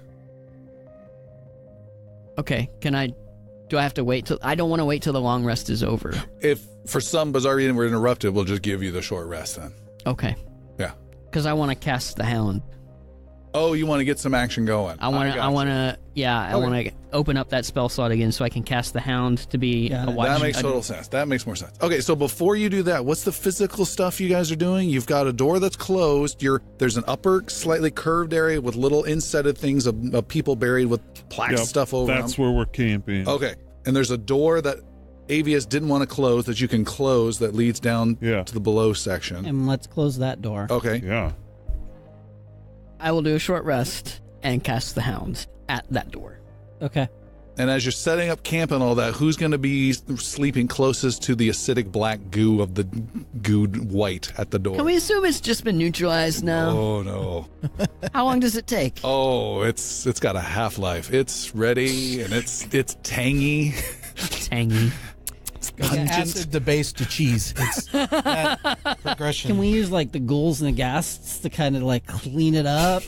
I like roll this. them Or around. do some prestidigitation. Yeah, there you go. Ooh, I like that even better. That'll take a heck of a lot of time. You can get started. Anybody got a mop? I grabbed the dead white. Yeah, there was a mummy somewhere, right? Not up here. Soakable mummy. We don't want to use the mummy. He was Oh, infected. I mean, yeah, let's be far enough. I mean, Yeah. You Not know. right on top of it. yeah, I mean, 10, 15 feet away from it, minimum, I guess. Okay. Sounds good. Okay. And then his thing What was his thing? That Earth of Moonlight and Shadow, that like cool like camping ability where nobody can see into whatever light we create, and like create an area 30-foot radius. We gain a +5 bonus to wisdom checks to detect creatures, and any open lights are not visible from outside the area. All right. And then I cast Does it block sound too? No. Hold on, Avius, you haven't completed your rest yet. I still wanted to hear. Okay. Real, you had something? If we're resting, I'm doing my song, but I am making noise with that, so I still continue to do so. Okay. I play the... I just want to know any preps before resting, so you guys are good? All right, we'll just do a rest. I'll use a couple hit dice.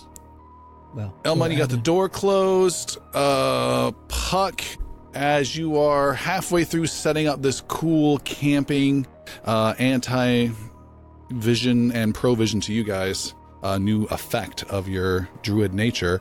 As you're halfway through that, and Avius, you are already trying to rest and trying to get these guys to be quiet so you can get your rest. Shush.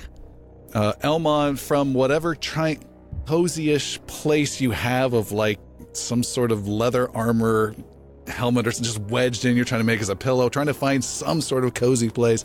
You immediately bolt up to your feet as you see a man standing amongst your group. He is a man wearing plate mail armor. He has a sword drawn and pointed at the ground. He has a gorgeous looking face, lush thick hair that falls down around him, and burning purple eyes. Not irises, the whole eyes are burning and purple. Elmon, you're the only one who sees him, and for a moment, you have advantage against charm stuff, right? correct. But not fear stuff. That's Actually, halfling, I believe. Correct. Yeah. Against being charmed and put to sleep. Okay. So for just a brief moment, you are locked in just a little bit of fear as you sense this being is of tremendous power who stands before you, silently watching you as you all prepare to rest.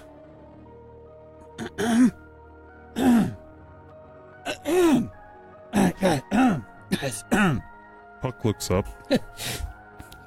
You turn around as you're finishing your incantation and see this armored, impressive-looking fellow.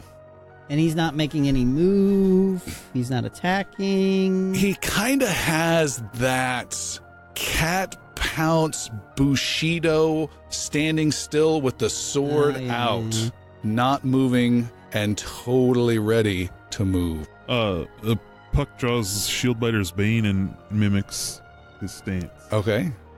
Just Hey, pretty boy. How you doing? He cocks his head slowly towards you.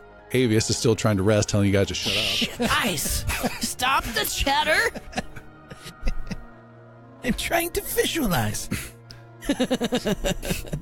Do I get a sense of, like, is he, like, do I get a sense of malevolence from him? Absolutely. Oh boy. Okay. He speaks. Oh, no. Can I cast hideous laughter on him? Try. By all means. He just simply says, "As night falls upon my necropolis, all your living flesh belongs to me." That sounds ominous. Guys, who's? I open the door and step out. Yeah, I'm thinking about the same thing. I told you to be quiet. Trying to rest. Wizard. Nudge Avius with the loot. He draws his sword and comes striking down hard against the closest enemy, which would be Elmon. Initiative is rolled now. He may not go first. I don't know. I'm rolling now. Good luck. Yeesh. New combat. Hitting yes. Real, you're first. So I'm Out the door. poking him with the loot. And oh crap! I'm on. Real, what you can see is he is lashing out at Elmon, and he's like, this is all happening roughly at the same time. He's lashing out at Elmon, striking at Avius, and then doing upwards against Puck. All three of one motion. Sweet Jesus. Oh, it's all one movement though. It's this almost choreographed dance of ease for him. Wasn't my idea to stay inside there. I can No. epitaph that one.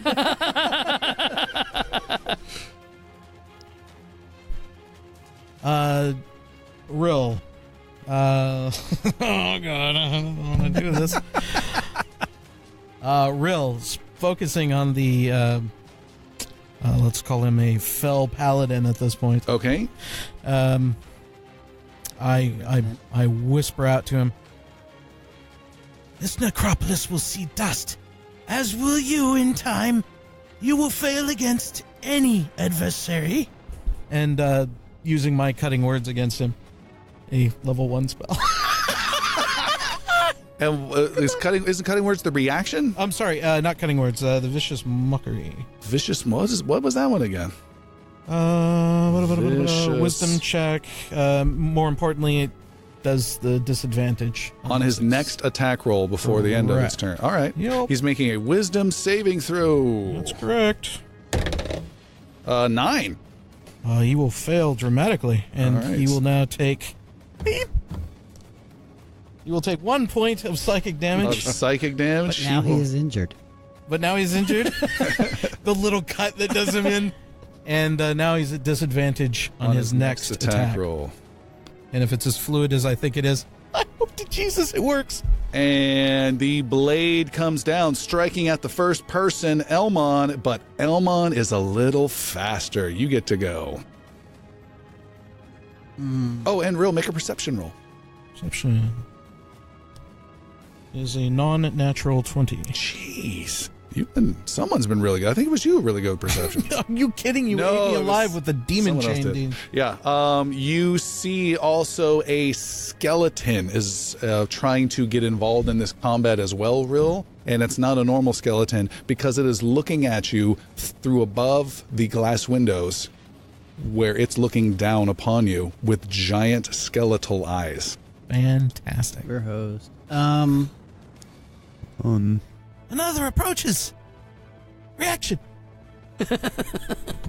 Run to the island. Or the hell out of here. Okay, so Elmon. I'm in obvious melee range. Oh, shit. His sword comes out and attempts to, maybe not match for speed, but at Okay. least finesse against this creature. You got Avius shaking his Oh. head. Did a short rest succeed? No. I mean, we can start running after this, but until everybody else starts running, Elmon's not. And takes his swing. Okay. Oh. Do I still get a bonus action, or was that drawing the sword? I'll say you got up and drew your sword. So you're good. Okay. Hunter's mark. Hunter's mark. Yeah. He bats it away. It's like a gnat in front of his face. Just like, I'm gonna guess my first 9 to hit on my first attack. I'm gonna guess that's a miss. What did you roll? 9. That is absolutely. Yeah, kind of figured. even if he wasn't wearing the plate mail. Yeah. My second attack is a natural 20. Ooh. So does that mean I do max damage? Yes. On the. Yeah, we'll do max damage on the whole thing. So 16, 22, 27 points of damage. All right. You're just looking to piss everyone off. Shoot. King this. Huge, Like this, bro. brutal stab through the heart. Stabs him. And what was the total damage one more time? 27. 27 is a big hit. it's not as much damage as you were thinking. He doesn't react as pained as you had hoped. He is hurt, Okay. but not badly hurt. It is magical weapon that he was attacked with. Okay. All right, Elmon, you're done. He finally gets his blow swinging down on Elmon. At disadvantage. At disadvantage on the first attack. Ooh. A 11. Will definitely miss. Misses, then comes crashing down on Aves, who's finally looking up to see the threat that is happening. What? 16. Barely a hit. Hits you for... He does not have a shield. Hits you for 10 points of slashing damage. I do take the 10 points of slashing. And 10 points of necrotic damage. And I take the 10 points of 20 total points of damage with a single hit. His third attack comes slicing up at Puck, who's trying to figure out what the hell is going on. And got a 25. I believe that's a hit. Yeah. You've been hit for 10 points of slashing and 10 points of necrotic. Run! Avius says, just as the glass above smashes and a giant skeletal hand starts reaching in. Last up is Puck.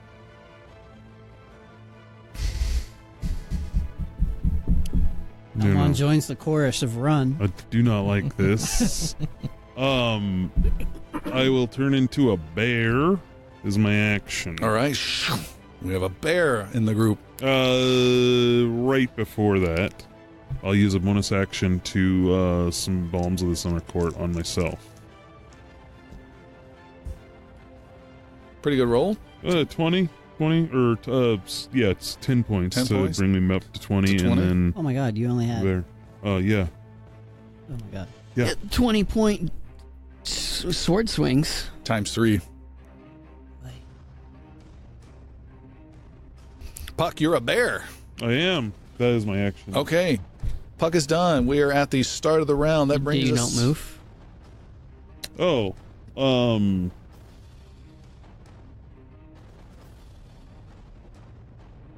where, who am I close to? You are close to the guy and not too far away from Avius. And there's real, and then here's the So as a door. bonus action, I would have disengaged with my my ability, Okay. and then bared up. All right. Well, your bonus action was Balm of the Summer. Oh, Yep. yeah, right. Son of a bitch. Never mind. Sorry. So I Alright. just turn into a bear, and that's it. All right. Rill, you're up. New round. We'll open the door. Harry. Rill, you open the door, and outside can see a swarming mass of darkness out there as different undead shapes are lumbering towards. You can see at least 8. At least 8. Can I see the island from where I'm at? You poke your head out, cock it to the right, and yes, you can see, as you look over some lumbering shape, you can see that. And then you also look up and see a giant skeletal head look down upon you. This is a giant skeleton, probably in the 20-foot range. Huge mass of bones staring down at you. Are we running? Is that the whole point? We don't have a choice. I don't think, this guy, if he's hitting 3 of us per turn, Like, he will What he's wipe us doing. out in the next turn, almost. Yeah. All right. I begin my parade of fear and start running for the thing, but booking it. throwing the door open wide and making a run. And running like crazy. All right. Yes. Elmon, you are up. Rill has bolted out the door. May the light of the elves protect me. And I pop open the locket. You pop open the locket. Yeah. You don't hold on to these specials very long, do you? What are you... Already Aljespin's out of the pocket. Now you got this we locket. don't know that, though. We don't know that. Maybe there's an unlimited on Aljespin. Or do 2. Say it one more time. And I'll also yell out, No, you don't, fucker. No, you don't. Elmon, I need you to make an Arcana roll, please. No, 5. 5. It works. It works well, but it works a little too well. There is an incredible blinding light behind you, Rill, that just comes out like a billion lumen spotlight from the center of this that goes bursting out of the windows, this light out the door, and you, even though you're outside, you take 3 points of radiant damage. Hell, is your point to kill me by 3 points? Little by little. And everyone inside takes 6 points of radiant damage. I felt like, she said I would know when the time was, and I feel like fighting this thing, I feel like I know that that's the time.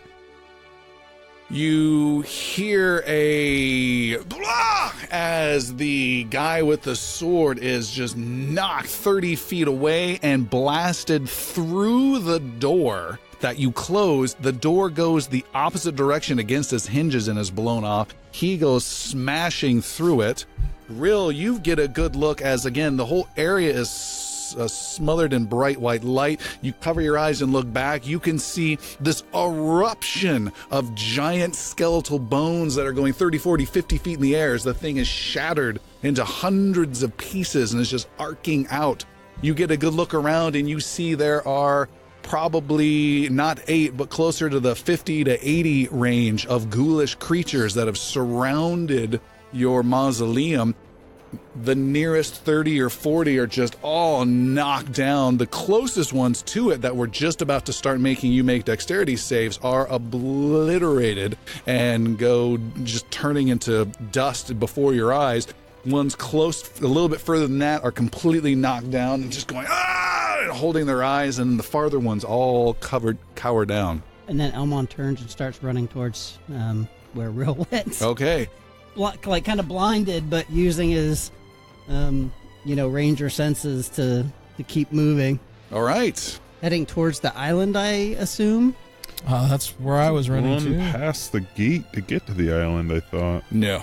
No? Gate's further. The gate's ahead, if you will. That's the way out, but it's twice the distance. Okay. And they won't open the gate, I don't think. Rill, you're running to the island? Well, that was what I was doing, yes. Okay, Elmon is behind you. The light is gone, Elmon. I'm much faster than him. I should be in front of him. Okay. No, I'm kidding. And Avius Puck? Running. Okay. Yeah. You guys run, and you're running, and shards of dangerous bones. It starts raining bone around you. I need everyone to make dexterity saving throws. Good luck, Rill. Oh my god. Well. 24. That's great. 20. 20? Non-natural. Okay. Oh, the bear gets 4. Okay. Oh, and then big bear. everyone who fail, good, fail. So we have 3. What was yours, Avius? A non-natural 20. Okay, you're good. So, Rill and Puck, you guys are lacerated by giant, crazy-ass femurs and toe bones and all sorts of things are raining down. You guys take 6 points of slashing damage. But you carry on, and you run, and you're leaping over these stunned and wounded ghouls that have come out of the ground. Elmon, you race past, you take the lead? Yeah. Okay. You take the lead, you do a quick look back, you do see Puck and Avius following. You can see the largest structure in the necropolis some distance away on the other side of your mausoleum. You can see another large shape of a shadow looming, but it's quite some distance away. And the group runs and runs and runs as fast as you can. The light is gone, everything plunges back into darkness, and it's just dead silent, huffing and puffing and running through these graveyards. Towards the light. Towards the light of the island. How far away are we? From the island? Uh-huh. Not too far. A couple hundred feet. Okay. Say maybe 300-400 yards. So that's still like 6-7 moves. You had something? No? Okay. guys are running like crazy. I need you all to make athletic rolls. You're getting tired. Athletic rolls, really? 12. 8. 10. 12, 8, 8. You guys really needed a rest. Yeah. It got interrupted. Things are going slow.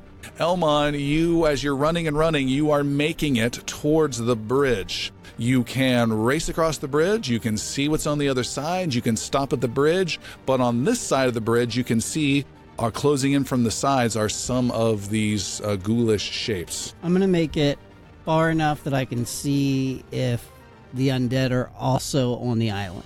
Okay. Make a perception roll. 14. 14. You do not see any undead at all. Okay. And it is brightly lit. Very interesting pine trees, fir trees, weird trees. Seeing that, I spin, draw my bow, and just kind of start doing that like support thing. Is like they're running Covering up. fire. Yeah, and just like they're Kevin one's getting- Costner, Robin Hood. Yeah, exactly. One's getting ready to like jump on a rill, and it takes an arrow, and All right, everyone else make another athletics roll. And Rill, you have advantage as you're closest. It's my token effort. 15. All right. 11. All right. 7. All right. Rill, you have raced past the safety of Elmon as these things are closing in. You arrow just destroys one. Start right cutting the next to bridge. you. Grab onto the rope, lady. What does he say from Indiana Jones? Hold on tight, lady. Yeah. We going for a ride. That's what he says. This is not a rope bridge. Oh, okay. I'm stupidly cutting a stone bridge. It's gotta give. You make it safely and you stop on the wood and keep going. What do you want to do? No, I stop on the wood. All right. You turn around and Elmon, you are getting pretty low on arrows, by the way. okay. And Puck and Avius get attacked by ghouls and they claw at you as you race by. How far from the bridge are we now? You're very close. You might make it on the next round, if not in 2 rounds. And that's what I'm thinking. Puck, 20. Oh, yeah. You are hit for... no, sorry, this was a bite. So, correction. What did I say, 20? Yeah. It's an 18. Yeah. Still a hit. You were hit for 12 points of piercing. Back into puck form. You said 12 points? 12 points of piercing. The bear is clawed away, and Puck comes tumbling out and keeps running. Another How? ghoul attacks you, Avius. Hold on. With a 15. That's what I have. That's a hit. You are hit for 12 points of piercing. I will, from where I'm at. You still have some. There's a strumming. You still have some dice left. I still have some dice left. There's a strumming to increase his pace. All right. And give him just a little bit more of a push. It won't matter what I roll. 4 off of that. All right, subtracting it. The blow doesn't. You listen to the song, you get a little pep in your step, and you avoid the attack. You guys will reach safety of Elmont. There's essentially a kill zone of about 20 feet around Elmont. There's so many closing in. And Avius and Puck, you guys can reach there absolutely in 2 rounds. You will be safe. Or if you make an athletics roll right now, you'll be there totally fine. Running as fast as you can.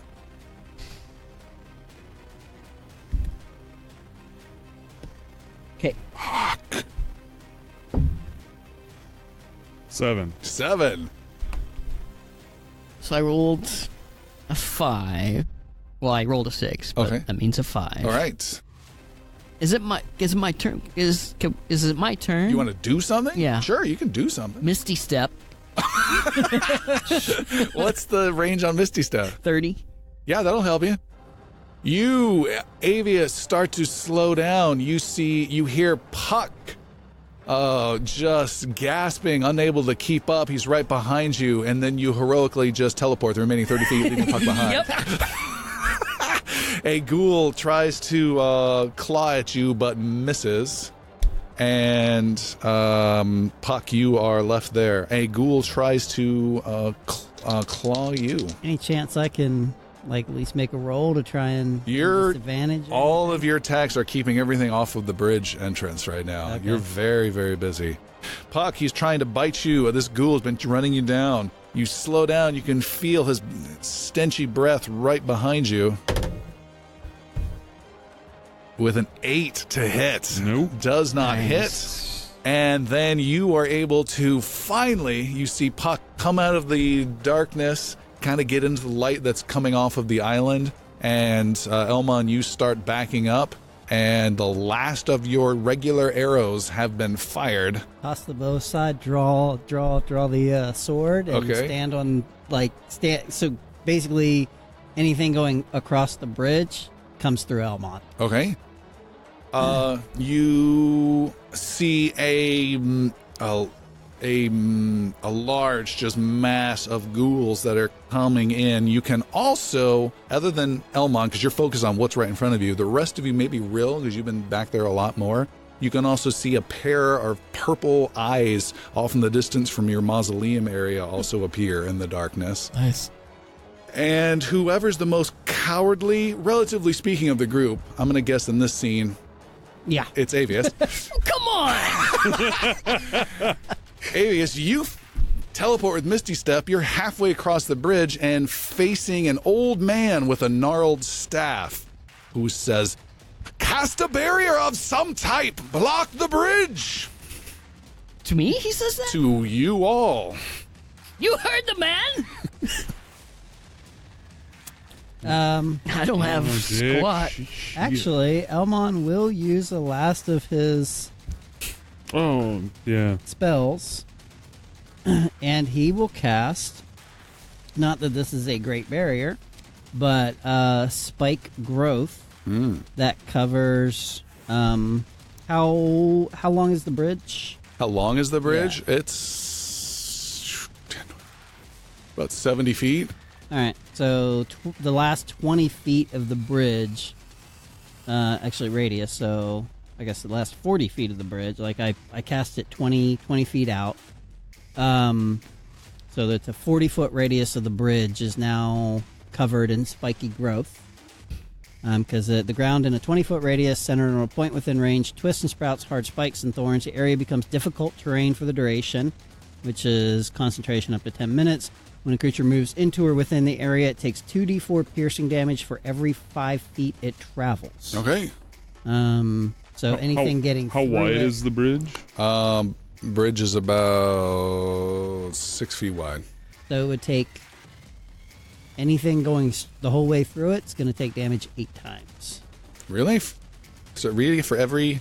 5 feet it travels. Oh, yeah. So, yeah. So 2d4 8 times to get to me Okay. if it's going across the bridge. Cool, gnarly roots start forming or deforming even a bit of the bridge, and barbed vines and leaves and all sorts of nasty stuff appear. Just this horrible fairy tale bramble is now covering the bridge.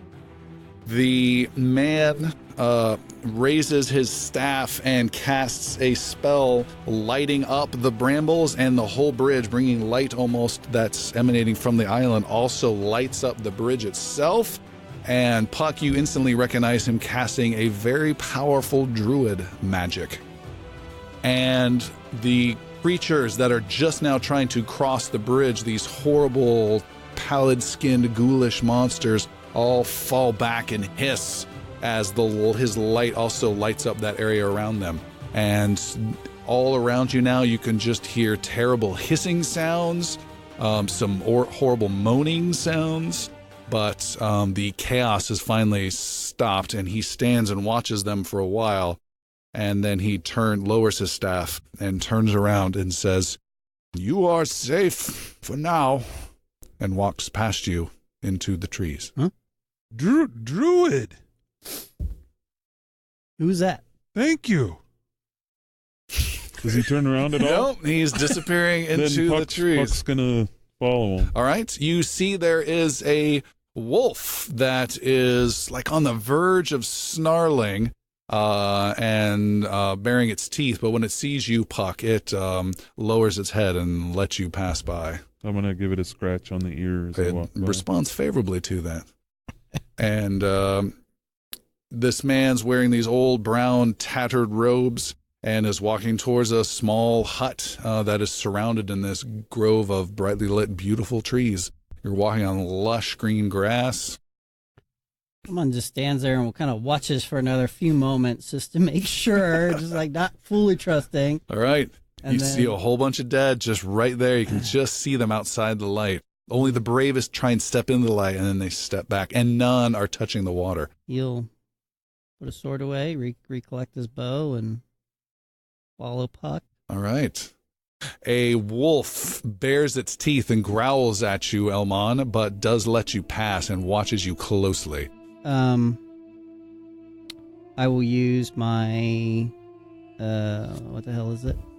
Primeval awareness. Okay. To communicate with the wolf and just, let him know I mean no harm and I love dogs. And Make a persuasion roll with disadvantage. It is very agitated. Persuasion 10. 10? Does not seem to calm it, and it's Okay. watching you very closely. I take a wide berth and All right. Rill? Avius? Yeah, well, I will follow Elmon. mind the wolf, boys. Follow Puck. Okay. The group then in a trail follows this old man into this clearing. He's got a hut. He has some strange little stream that seems to flow from nowhere to nowhere. It's got this nice old rock bed. It looks to be a very clear, beautiful water. And he goes into the hut, opens up the door, turns around, looks at you all, and closes the door. Wait, so we're inside or outside? You are outside the hut.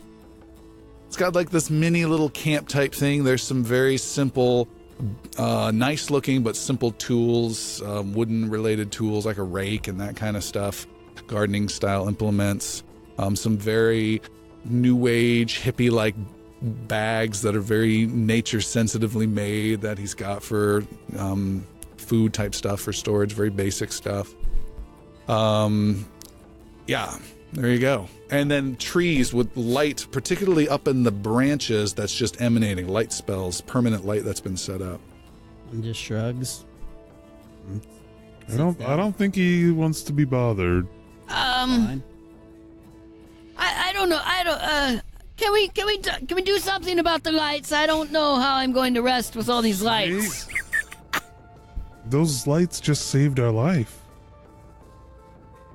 Well, yes. Put one of your robes over your eyes. Oh, good idea. And he just takes his robe off and ties it around his head. All the undead immediately turn and avoid the gaze. I wonder if this locket will recharge. Just shaking it. No, you had to snap it to get it to work. You had something, Puck? Yeah, I'm gonna go back to the wolf. And The wolf has followed you towards this little grove area, so it's right there. And Okay. it's laying down. it's laying down, and it's still like all right with. I don't need this. He's still all right with Puck. Yes. So Puck's gonna sit down next to it and just like kind of pet on it a little, It and really seems to like you. and just reassure him that my friends mean him and his master no harm. Make an Arcana roll. Making a lot of these tonight.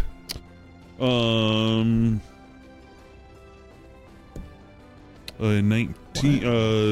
Excuse me, 21. All right. There is You own the dog. There is another companion here of that lives on this island that also kind of gives you this nod of approval, Puck. And it's one that's standing right behind Avius, and it is a treant with a light amongst its branches, and it just cocks its head gently, acknowledging your presence, I Puck. do the same back. All right? And no one else seems to be aware of it but you. It's fine. Let's cut down this tree. Avius relieves himself. The ghouls won't go in the water. Elmon goes about the business of setting up a camp. All right. You guys try number 2 to set up a camp for the night. Yeah. And you're setting up some sort of guard type watch situation, I assume? No? If we need Yeah, to. Puck will stay. Oh, hell Puck will, yeah. Just give Elmon 4 hours and he's good. Oh, that's right. You can almost do a double watch. Yeah. Yeah. Okay, cool. Yeah, so Puck just stays up with the wolf and chill out. All right. And did you want to do this weird hound thing? I don't think I need to anymore. All right. Yeah, let's I brought not. my own dogs. Then you guys are able to get a good rest for the evening. So I'm going to use some hit dice. Wait, how are we doing the hit dice again? I can't remember. The timing of it matters. I don't know. However you explained it before was I want really the most confusing. inconvenient way for you guys as possible so as not to abuse It sounded the really concept. convoluted the last time you explained it. I was just going to roll 2 8-sided dice, add them to my hit points, and then mark them off on my hit dice used. You are going to get back all your health Oh, after that's a right. long rest. Yeah, okay, no. So you get back half your maximum hit Okay, points. well, never mind. I'm not going to use any then. I'm good. Puck is going to use 2 hit dice, and I think how you said it is if we do it before a long rest, we have to wait till the next rest to get him back. That makes the most sense. Yeah. Yeah. And I would give you a Cure Light Wounds, but this is one of the first times Elmon has used every single No one of his worries. spell slots. Okay. So yeah, we'll just make it that you can get back half your hit dice, but you cannot get back any hit dice you use right before this rest. Right. That's how we'll do it. That makes sense. And this is not an official rule, anyone listening. This is just a rule to make pain House rule. a little bit better so they're not We'll make fully the edits. healed instantly, perfectly with no repercussions. Oh my god! Rill! So, ignore everything I just said. Rill, you are in pain. 10 minutes go by, wondering. and your chest is in agonizing pain. I totally forgot. I tried to remind you. No. Now it's been 10 then it's minutes. a fell paladin and 30 ghouls. I was busy before. I got lost in the Oh, shuffle. yeah. You got lost in the chains. Yeah. Can I do the John Hurt at the dinner table? The food's not that bad. Yeah, your chest starts to really, really hurt, and just 10 minutes into the long rest, you take 3 hit points worth of damage. That, hey, Mr. Avius, I don't feel so good moment. Does that interrupt my sleep? Just for the 10 minutes. The bigger problem is... The tentacle. Oh, of course. Hold on, let me bring it up. Let me bring up the venomous mummy rot. Just click on that. I'm just gonna click on that. Hopefully you have a remove curse. Just gonna click on that. Yes. It's poison damage. Yeah. So yes, you take 10 points of damage, and it's totally interrupting your sleep. But it's not Okay. a curse. That's not a curse, correct? I don't know. So, okay. I'm gonna down guess. 2-3. I would guess I it's a did. curse. No, you took down 16. I mean, 3. mummy's I'm like a down curse 2, thing, 3. so Oh, that would make Because I sense. took 10 more. so what I'm imagining, and you can certainly override me, Christopher, is that everyone just gets all nuzzled in. Everything's quiet, and Puck's on guard, and it's all quiet next to the wolf, and then just Rill just freaks out in the middle like 10 minutes later. I can envision some pretty dark stuff, but yeah, I imagine. I'm You imagining. make a noise or auto, like, I'm imagining Peter Griffin. Oh yeah, no,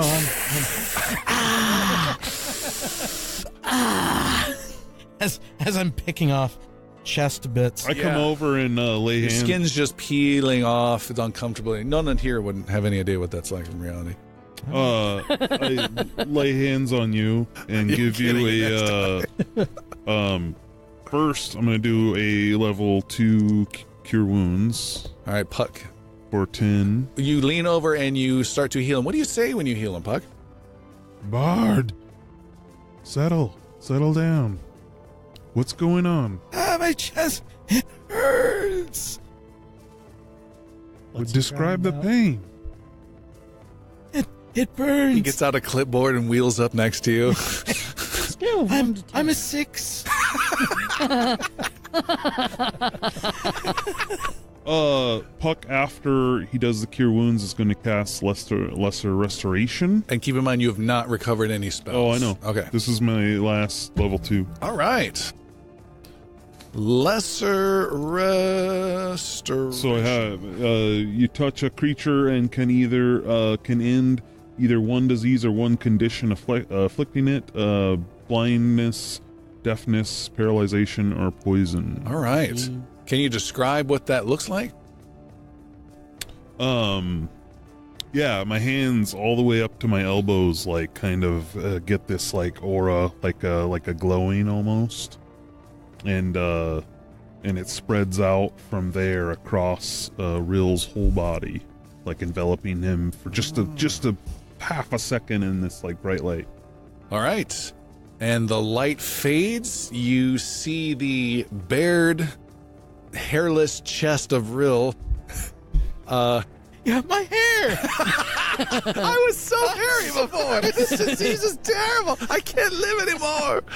A hobbit without hair. It's not less stressed, it's depilatory. You can see the peeling skin and the reddish that was on there completely fades away through the strong casting of Lesser Restoration. Thank you. That should be better. And then it returns almost immediately. Thank you. What's going on? It itches like crazy, and you know it's going to continue to hurt. Can Avius do like an Arcana check to determine if this is either? I want to know if I should use Remove Curse or if I should use Dispel Magic. You can make a really challenging Arcana roll. Yeah, Okay. not gonna be easy. Real, try and hold still. Don't move. Oh, these are not good. If for any, Yeah. yeah. Yeah. Okay. What are you doing? 21. 21. That is pretty darn good. You look at it and you're like, oh, yes, this is dispelled. No, it is a curse that is being afflicted upon poor Rill. Real. I think I can help. And I use Remove Curse. Do you have that memorized? Yeah, remember? I didn't know you had it memorized. Yeah. Nice. Like 2 now 5 episodes ago. Jeez. After we got all the monies. Yeah, when we got our reward from Malil. What does that spell look like when you cast it upon Rill? It's 8-bit graphics. It's a boot to the head. I just I close my eyes, I nod, I put my hands on his chest on either side, kind of like None of this is required, by the way. It's a range 30 instant cast. I have to stroke the infected area. That's not the infected. It is now. It is. I'm the doctor. It's swelling. It must be infected. Kind of like the paddles of a You're rubbing your hands together like the paddles. of a defibrillator. I put my hands on either side of I feel Rill's like I'm chest. Clear. I feel a compelling need to report you to some authority. I put my hands on either side of the wound on Rill's chest. That's around the nipple area. And I just breathe in. I just. That is so not necessary for the casting. I need of to make the a spell. wisdom check to stay still. I'm swerving. Are you resistant to fear? Because there's a lot of fear going I on. do have some. I'm straddling Rill. Like he can't move. And we're maintaining eye contact the whole time. Someone's helping hold him down. Not blinking. Welcome to the team. Initiation has begun. I'm just Amazon styling Rill. And the curse is removed. The redness from your chest disappears and fades and stays off for good. Thank you. Oh, thank you. Thank you so much. So I can get some rest. I don't know what to say. There. Shh. I thought for sure I was dead Oh, You guys, several times. You guys should I'm get, the support class. should get some rest now. I'll stay watch. Wizard, thank you for doing what I could not. Fuck, does not seem happy. me about some of these things. Young Puck, someday you will too be able to remove curses. I hope so. And heal. And talk like a bad Chinese movie. All right, you guys are able to rest. And can I ask, before you rest, how many spell slots did you guys have left? Like two. And they were level 1. I had Jeez. 3 level 1s. I had 1 level 3 and 3 level 1. All right, And that's 0. Nothing. some depletion and no regular arrows. That's a first time for you. All right, I think a lot of crazy stuff happened, but that one right there was the most dangerous because he was going to lose 18 hit points per hour. Oh my lord. I would say the 80 ghouls would be No, those are bad. more I'm not directly saying- dangerous. But I did not know you had that spell ready to go. Oh, yeah. So I was thinking somehow I hope there's enough healing magic to keep you To keep alive, him alive. throughout the night until he night. finishes. Remember, I was like, this could be bad. I don't know if they've got the spells left. Yeah. So I'm down to 1 death save now. No, the death saves will all go away. They all go away. Yeah. All right. They're not like exhaust. No.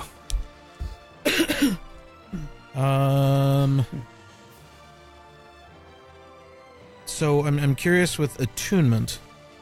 How does that work? You have a magic item to attune? I do. What magic item? A pair of boots. Yeah. Oh, that's right. You did locate a pair of boots. These boots have innate curse removal. Total immunity to all curses Yeah, and total. all undead attacks. That would be fantastic. Yes. Summons 1d4 fell paladins and You can Yeah, I thought you did that already. attune to the boots, and you have them connected to you. These are called favored boots. And once per day before rolling, Don't use don't use it. this. It's leaking. Oh, favored boots. favored boots. Once per day before rolling, you may add a advantage to a saving throw you need to make. Okay. Help you out in that big critical Is spell that resistance. before you roll? Before you roll, you're going to say, I want advantage on this roll, Mm. and then roll. Does that include like attack roll? Saving throws only. Any? Oh, okay, saving. Saving throws only. Per day. Once per day. That could be spells. It could be effects that a creature does, and it could even be crazy giant bones falling down on you. Any saving throw, you can choose to. You want advantage on this one. Once per day. Wow. Like barbed chains coming out at you. I was doing great with those. Oh yeah. It is morning time, and you see there is a old man with a gnarled staff, a beard, some tattered robes, and he is tending to some flowers amidst your camp. It is nighttime has faded. You can see the sun is just starting to rise. You think you want to give it a little bit of time before you take a peek and head back out? Yeah, we'll give that a minute. Puck goes up and kneels down with the old man. All right, you're right next to him. Thank you, sir, very much for helping us, for saving our lives last night. You did not have to do that. I don't get many guests on my island, It's a fine island. nor do I want many. We'll be out of here shortly. I just wanted to thank you, and that spell you did was amazing. I hope to get to that level someday. I'm just a lowly bard or lowly druid. Hell. You're really a bard? This whole time. I still have Bard on me. He turns around with a look of surprise. Yes, you are a caster of the druid ways. Yeah. That is good. That's very good. I was once an adventurer like yourself. Really? I would like to hear some stories sometime. I would like to hear them now. Well, he took an arrow in the knee, you see. But now I spend my time caring for my island and keeping those wicked fiends at bay. It's a strange. I mean, I hope you don't take offense to this, but it's a strange place to set your life up. It's my choosing. I'm done with those adventuring ways. I would rather have something more where I can settle down while I do my battles and not have to travel as far and be caught up in the chaos of traveling into dungeons and falling out of towers and trying to keep friends alive. You must know what that's like. Yeah, a little bit. It's exhausting. I'm not bitter, though. But one day, perhaps it will not just be my island that is like this, but all the Necropolis. Yeah? Wouldn't that be amazing? That would be awesome. I'd like to see that one day. I met your friends too, your companions here. Maybe not your companions, but the wolf and the treant. They keep me company. They're fine. They're fine animal, and I enjoyed their company last night. He says, well, you seem to be a good little goblin. You're welcome to stay as long as you'd like, though your friends should probably get going. Okay, well, I'm gonna go with my friends. We still have some things to do, but, if I came back and visited you, would that be alright? I won't bring my friends. Yes, I wouldn't mind a friendly visit. My name is Puck. Can I ask your name, sir? My name is Andok. Andok, it's so nice to meet you, and again, thank you for saving all of our lives.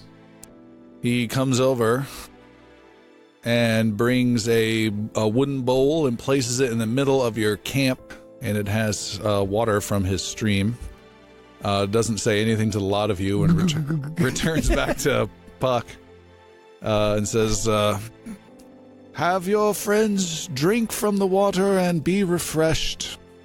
I will. I don't know when I'll be back. It won't be, too long, but is there anything in the city you need?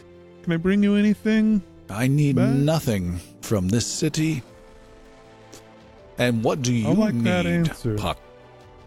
I have a sense that if you're here at night, you are on some terrible escapade. Yeah, we are on an adventure to stop some bad people from gaining power.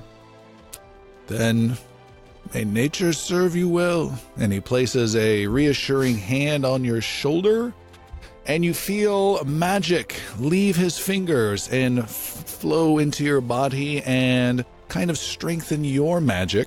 And you are now blessed with nature's healing. Your next 2 healing spells only, will be critical heals. You do not need to roll the dice whatsoever. Nice. Whoa. And he walks into his hut and closes the door again. I'll take a drink of the water and pass it. All right. Around.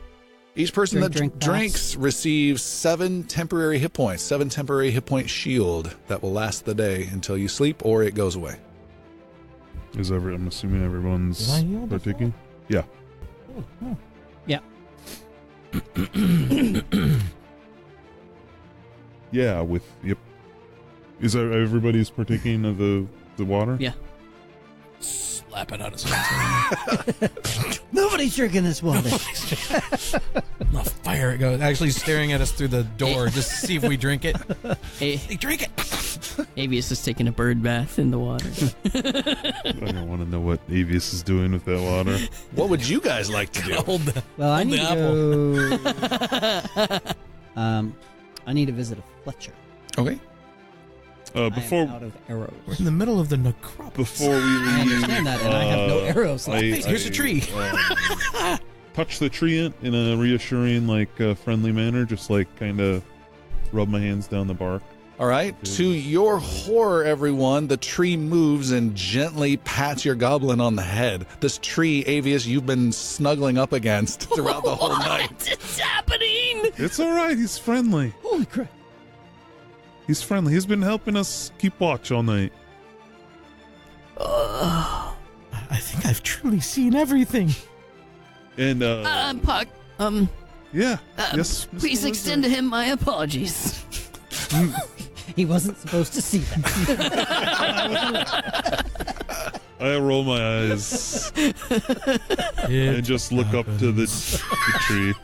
All right. And then I'm assuming we're leaving. I'll do the same with the wolf. Just give him a couple scratches. And All right. He responds to it well, and then instantly starts snarling when anyone else comes near him. Yeah. This guy doesn't like you guys. Can't say as I blame him. Let's go.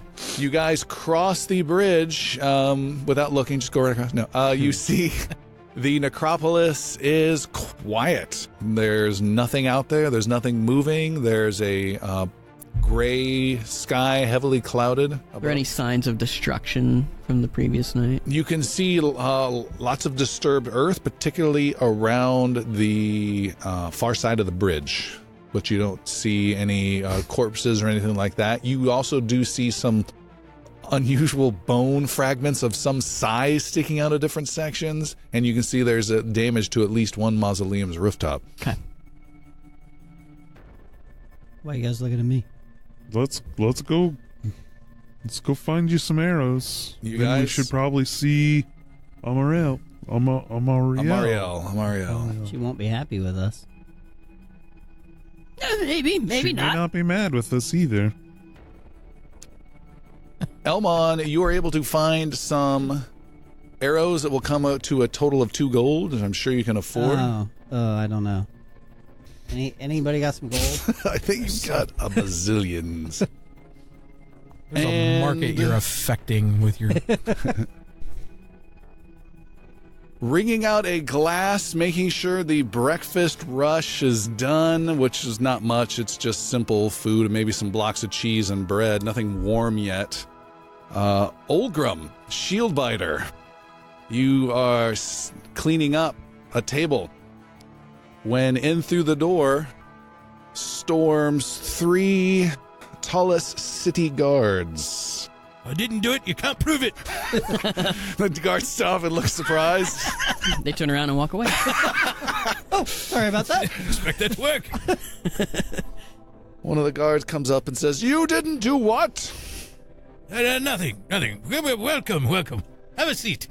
I have no time for food and pleasantries. You've not tried my stew. One of the guards looks at him kind of expectantly. No time for stew. Half off for the guards. The guard looks at him again very expectantly. You look hungry. Have a seat. Make a persuasion roll, Olgrim. I forgot my stat. It's probably a +1. Yeah, it's probably a +1. A 17. All right. Have a seat. All be 3 right. gold. I guess the men could stand something to eat. 3 gold each. He's trying to milk him for every bit. I'm going for 41%. The guards sit down. You bring out some stew. The leader of the guard says, "I'm looking for some individuals I've told habitate this location. A gentleman named Avius, one named Elmon, one named Olgrim, and a strange one named Puck. Can you tell me where I can find them? Perhaps they have rented a room here?"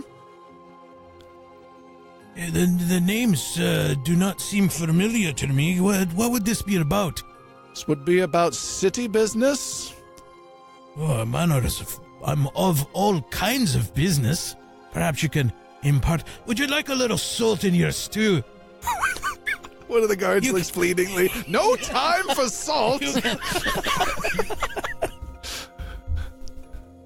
I'm sure you're very busy. You could use an extra hand or an ear or two, even an eye. I can spare those, but perhaps you could tell me what they're wanted for. They are wanted as there is civic duty that they are asked to do for the city. Where can I find them?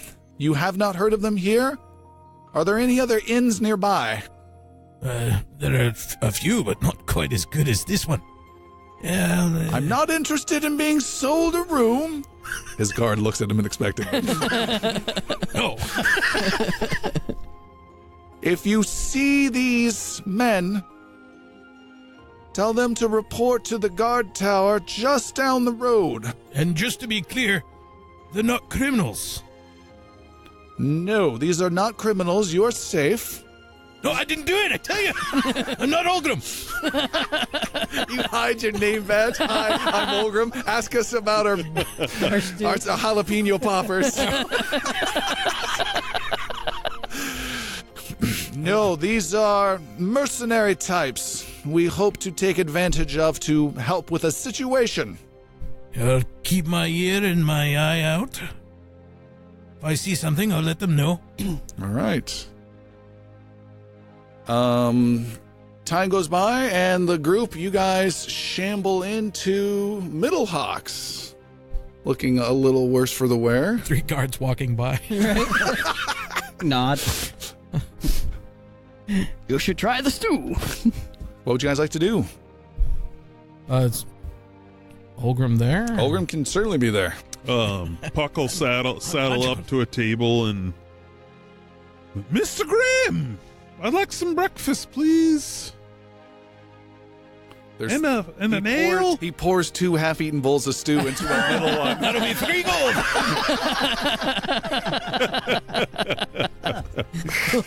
I'm a frugal dwarf. This place has really gone downhill. The new why I had the management is salt. questionable. Where have you all been off to these days? Oh, Accent slip. be happy you weren't with us. It was a nightmare. We were in the Necropolis. Overnight. I'm not supposed to do that. No, I don't imagine so. I saw a bright light last night. In from the front door comes a big barbarian type guy, and he sits down at a table, also looking to be served some breakfast. Does he look familiar? Nope. Just to pass along a little news. He leans in. There are some city guards looking for you. I didn't do and it. me. I know. I said the same thing. It's a chorus from the 5 of you. Also in from the front door comes a husband and wife coming in. We've heard about the stew. Not had a moment alone. Anyway, hold on 1 second. Menu. Don't have me. It's on the wall. It just says STOO.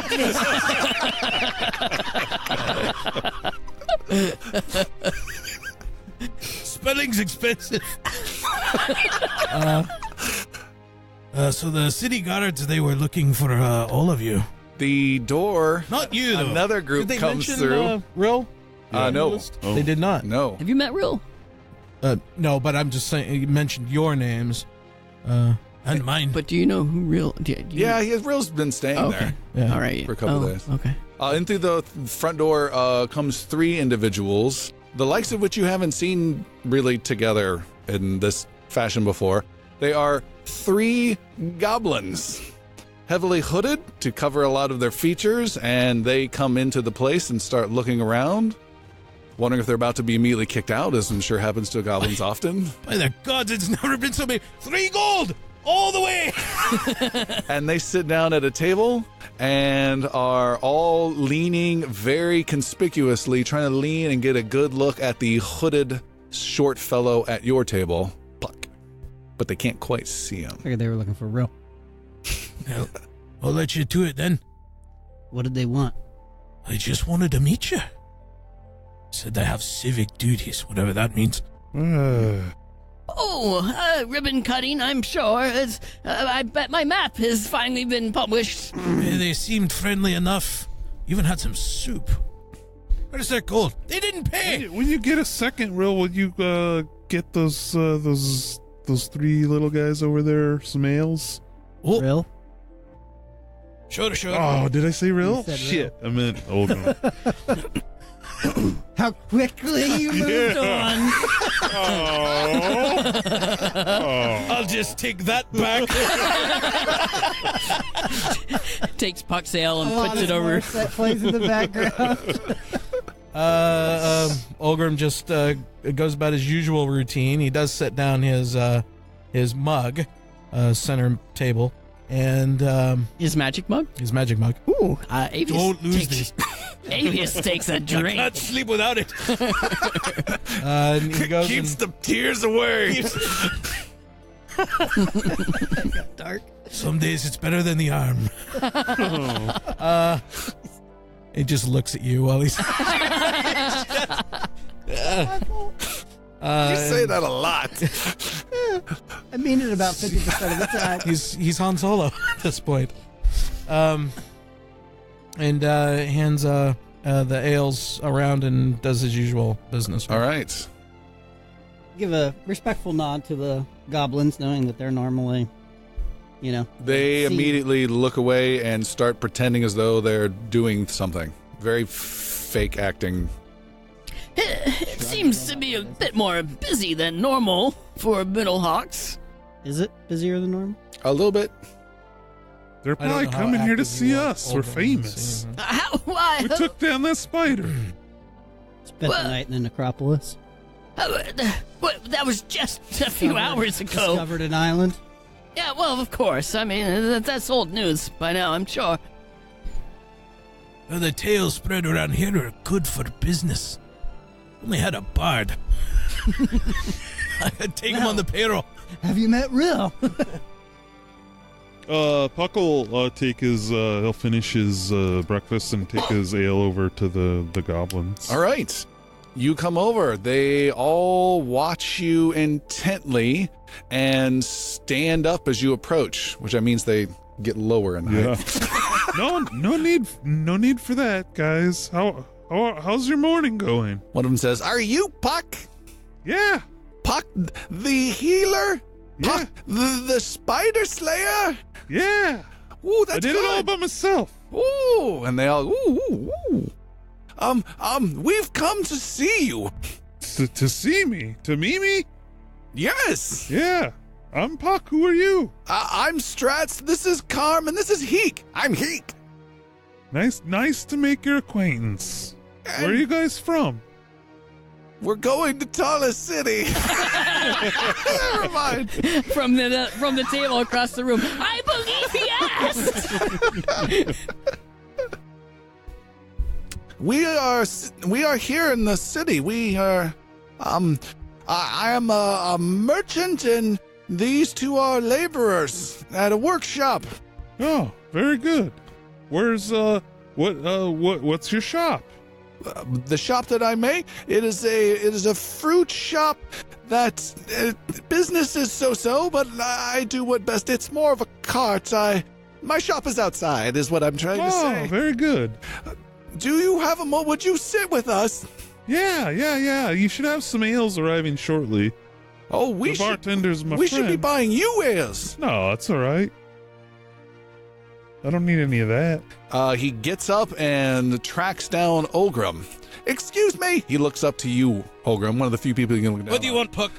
No, my name is not Puck. My name is Strats. Over there's Carm, and that one over there is Heek. I'm Heek. Oh, sorry, yes, what do you want? We need food for the illustrious Puck, please. The finest food you have. Let's do it. Oh, okay. Take a moment while I unpack it. He reaches into his purse and gets out whatever the appropriate coinage is, but it's just painful individual countings of copper. They're not even good copper coins. They're really bitten and like bent. Old lineage coins. And then he comes back. You've got a bit of a reputation, Puck. I say, leave me out of house and home. I hope it's a good reputation. Oh, amongst our kind, it is a wondrous reputation. You give us a good name. Yeah, that's what I'm trying to do. For us? For goblins. For all goblins. That's excellent. Yeah. So, then you've heard the news. You have to be more specific. I've been a little busy lately. About the attacks in the town? No. There's a town called Oathgate, some distance away. It's been attacked. We hear it's been ransacked by orcs and goblins, a large war band.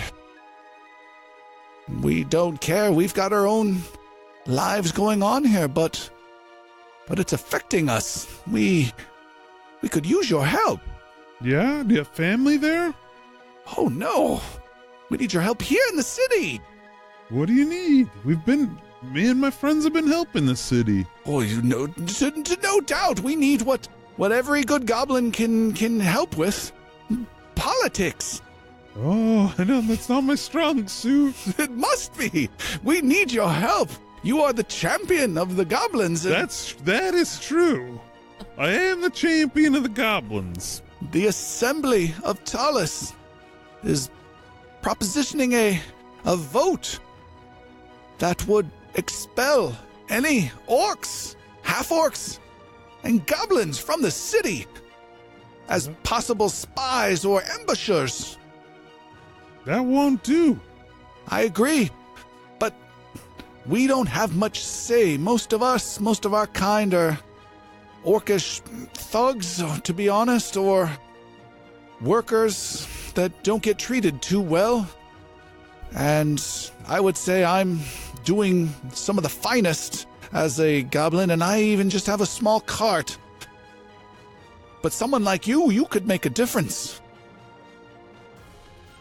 Okay, I'll look into it. Where do you usually keep your cart? You just travel around the city all day? Yes, it's outside. No, I know, but like if I have to find you. Oh, After we part ways, where would I look? yes, we have a small bunkhouse, and he gives you the location of it. It's in a really bad part of town. Okay. Well, if you're willing to help, I can only tell you that from what information I've been able to get, and it's not good, there are several votes that could be swayed in our advantage to make the vote not go through, and then to keep our kind here. Who's okay? And it's done by the Assembly. Each member of the Assembly is a guild member. And I think there are two that really don't care one way or the other and will vote however most do. And if you could sway them to our cause... How many votes do we need? We need 2. Okay, so these two guys, these two people, who are they? Karn, the other goblin, says, tell him the woodworker. No. The other one says, ironworker. And Strat says, I would recommend a man named Jalmer of the Masons Guild. He seems to not have any strong feelings towards business and economics one way or the other. Whatever seems to favor him, he seems to be easily swayed. And I would recommend Grisale of the Jewelers Guild. She has sometimes shown some passion towards the better things in life and may find some pity on us. Okay, I'll look into it. When is the vote? Normally it would be in 2 weeks, but they're going to do an emergency session, I believe, in the next 3 days. Oh, okay. I will get after it immediately. Oh, you are wonderful, Puck. We are in your debt. And they all pat you on the back and stamp on the table in some weird goblin celebratory fashion. Yay for Puck! They're on the table? No, their hands are stamping on the... You gonna Not yell have at any him? of that. Let me walk you guys out. And you walk him out. And, I want to take a look at his cart, see what he has. okay, he's got a bunch of fruit in no particular order. It was like all just thrown in there, and maybe there's some order, but then the cart has no front wheel, so when it tipped over, all the fruit just almost spilled out. It's not the freshest of fruit. And there you go. Give me the freshest orange you have. And he gives you such a thing. I give him 3 gold and walk back in. Why? What? He is totally stunned by this. He's going to get the most pimped out cart there is. Perfect. Go see Carts on Carts. We ran upon them the other day. They were nice. Carts. That's right. Those are two very different businesses. Yeah. I go back in and I set the orange on the bar and say, Ulgrim, eat this later. Fight that scurvy. Avius orders a blue moon. I don't know what to say to Do you have that. any oranges for this? I've got one. Draws his sword. You don't have a sword anymore. Oh. Gave it away. What would you guys like to do? I tell the rest of the party. You got him up to speed. Yep. I even tell Ulgrim in case I might need help with this mace and the Masons Guild because he likes rocks. I'm actually an NPC. NPC I'm just can well help. scripted. Do we want to see what the city guard wanted? Oh, I suppose. Yes.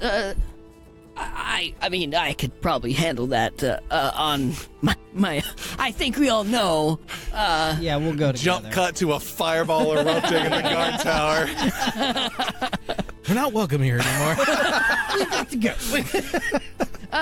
Puck, how may we be of assistance for your goblin friends? Well, I gotta try to sway a couple votes, so probably some light bribery, maybe some errands for these guys. I don't know until I talk to them. But I gotta get these two people on my side. Let's see if we can get that wrapped up today. Talk to the guard, go talk to these other people, and Yeah. Clear out the necropolis. We're all set. we'll have to wait till tomorrow now for the necropolis. All right, you guys heading to the guard tower? Is that Yes, correct? So, sounds, Including everybody- one unneeded rill at this time? Yeah, or? come with us. He's our PR guy. Yeah, Yeah, all right. come along with us. PR bard. Why would he be unneeded? Oh, I'm just the Unasked way they for. said they didn't ask for him. Oh. So yeah. They only asked Not for. unneeded. I got it. They only asked for the Storm 3. Self-deprecating. No. I'm not. I was like, what? I got it now. Okay. The Katorum 3. All right, you guys head to the guard tower. You are right outside the door. There is a guard standing there, just watching some of the traffic, the morning traffic go by, and immediately slaps Avius's hand away from the bell, the emergency bell right outside of it. Stop that! What? I'm right here. But, Speak to us. Who are you? well, we're Avius Catorum and friends. He opens up. It's the new sitcom. Avius Catorum and Friends. Do we have a laugh track somewhere? He opens the door. I'm the laugh track. Head on in. Yes, very good. Thank you. You go inside a dimly lit room with some lanterns and a couple, two guards in there, one sergeant-looking guy and another guard. The door's closed behind you. Do you do this often? Well, it's part and parcel of. What are you talking about? Is nonsense? Well, being wanted by the city guards without actually being wanted by the city guards. Yes, we're fairly well known in the city. You'll get used to it, Rill. I hope so. We usually try to stay on their good side. Can I help you? Says one of the guards. We're busy. Just wait a minute. How is it we may help you? We were requested to come here. Let me guess, you're the pucky one. Just Puck'll do. Puck, Ulgrim, he says to Rill. Elmon and Avius, I presume. Yep, you got it right. I don't even resemble the man. Doesn't matter. I'm Sergeant Coltree. It's been brought to my attention that you have done some good for the city. Something about a mechanical spider in Old Town. Is that Coltree like poultry or Coltree like a cold tree? Like Coltrane, the famous jazz performer. No, Coltrane. Coltrane! Is that Coltree like poultry? Ignore He him. ignores him now. Well done, Avius. To the other three of you. So you know us. We have your name, but we don't know you. What do you want? The city has a small issue, an issue we've tried to resolve, and an issue we're done trying to deal with. We've decided to send out this work to others who might have a respect for the city and stand up to do their civic duty. And your name came up. Who brought our names up? I hope it's not a letter of Ratman. There were several guards and wizards who were involved in the spider fight who mentioned your names, and there's also been some sort of connection with possibly you as well in rescue attempts after a building collapse in Old Town several weeks ago. You've got a bit of a reputation for men of good standards. We do what we can. Then perhaps we can. you will do what you can one more time. Well, what can we do? Avius has walked around behind the guard desk and is just sitting there Okay. at the desk. You'll have to get up from there. My feet were hurting. If you want our help, you're just gonna have to deal with this. Oh no! He's not sure. Elmon, make a persuasion roll. Oh, these go so well. 20. All right. Total. He grimaces. Avius props up his feet on the desk. He turns away from Avius. Starts going through his lunch that he packed Shuffling his papers. Wrong. Free. Scribbling notes. Kobolds. There is a place in Old Town called Lanaran Manor that has been a rundown affair for quite some years. It's been a holdout for thieves and ruffians, and it's been a pain in our side, but hasn't been an outstanding issue for the guards in that district.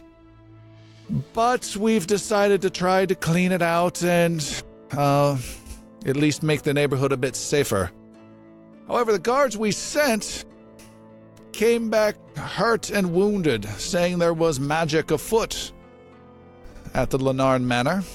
So we sent some of our sorcerer guards. They returned saying they were unable to penetrate the manor and said they had no interest in ever going back again. I'm good at penetration.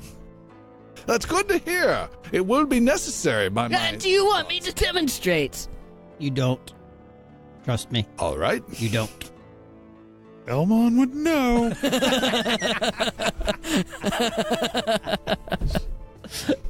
So the task is simple. You clean out the Lanaran Manor. We will pay you a total of 1,800 gold in total, and you can keep whatever junk you find inside. And once the place is clean, report back. Not here, though. You can find me in the Dalengard Fortress. I'm sure you know it, the white one just outside the Noble District. What is the plan for this manor once it's cleared? It will be sold off. To whom? The highest bidder becomes property of the city. Ah, very good. Well, so here's what we will require. 5,000 ball bearings. And a pickle. And by God, we will have that pickup. We will assist you, and but we're going to need your help as well. There's a vote coming up, and we could use some good word from the city guard. I don't know. About Amius is looking around and friends shaking their heads. No. I thought you and I were going to be on the same page. But Fireball. Just. I thought, yeah. possession of the manor would be better. Both. Don't worry. Both. I got. Okay, proceed. Puck won't stop you. I'm on grimace. We would. It would behoove the city if this vote did not pass upcoming in a couple of days, and the good word of the city guard would go a long way towards that effect. Make a persuasion roll with disadvantage. He does not like you one bit. Giving orders from his desk. Yeah. 15. I don't have influence in politics. I'm afraid I can't help you. Just if you could pass along that any words of kindness towards all people of the city would be beneficial. We don't believe in diversity in this time and age. And I believe I do know a proprietor, a benefactor, who would be interested in this property once it is cleared. Perhaps it could just be a private sale. For someone you know, You could say that. Yes. I can't... make another persuasion roll, yes. Maybe he can. Definitely disadvantage. We would forego the payment of gold, you see. Disadvantaged. Oh, the whole payment? You can make it not with disadvantage. Straight. Damn. Persuasion. Yeah. That would be an awful... Just make everything difficult. Get back on there. Oh, jeez. 9. I don't have the authority for that. I have been authorized to give you 1,800 gold upon completion, which will be verified by guards sent out once it's cleared. That was each, right? In total. I'm severely disappointed. Okay. Well, And as always, you will be fulfilling your civic duty once again for this city. And Ooh, civic duty. Again. which is always a true man's responsibility.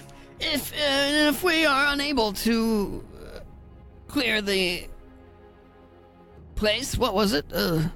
Lenarin Manor. Yes, the manor. Then let us know, and we will find others to do the job for you. Well, not really for us. For you. Always making friends. My job. And we'll stop there for tonight.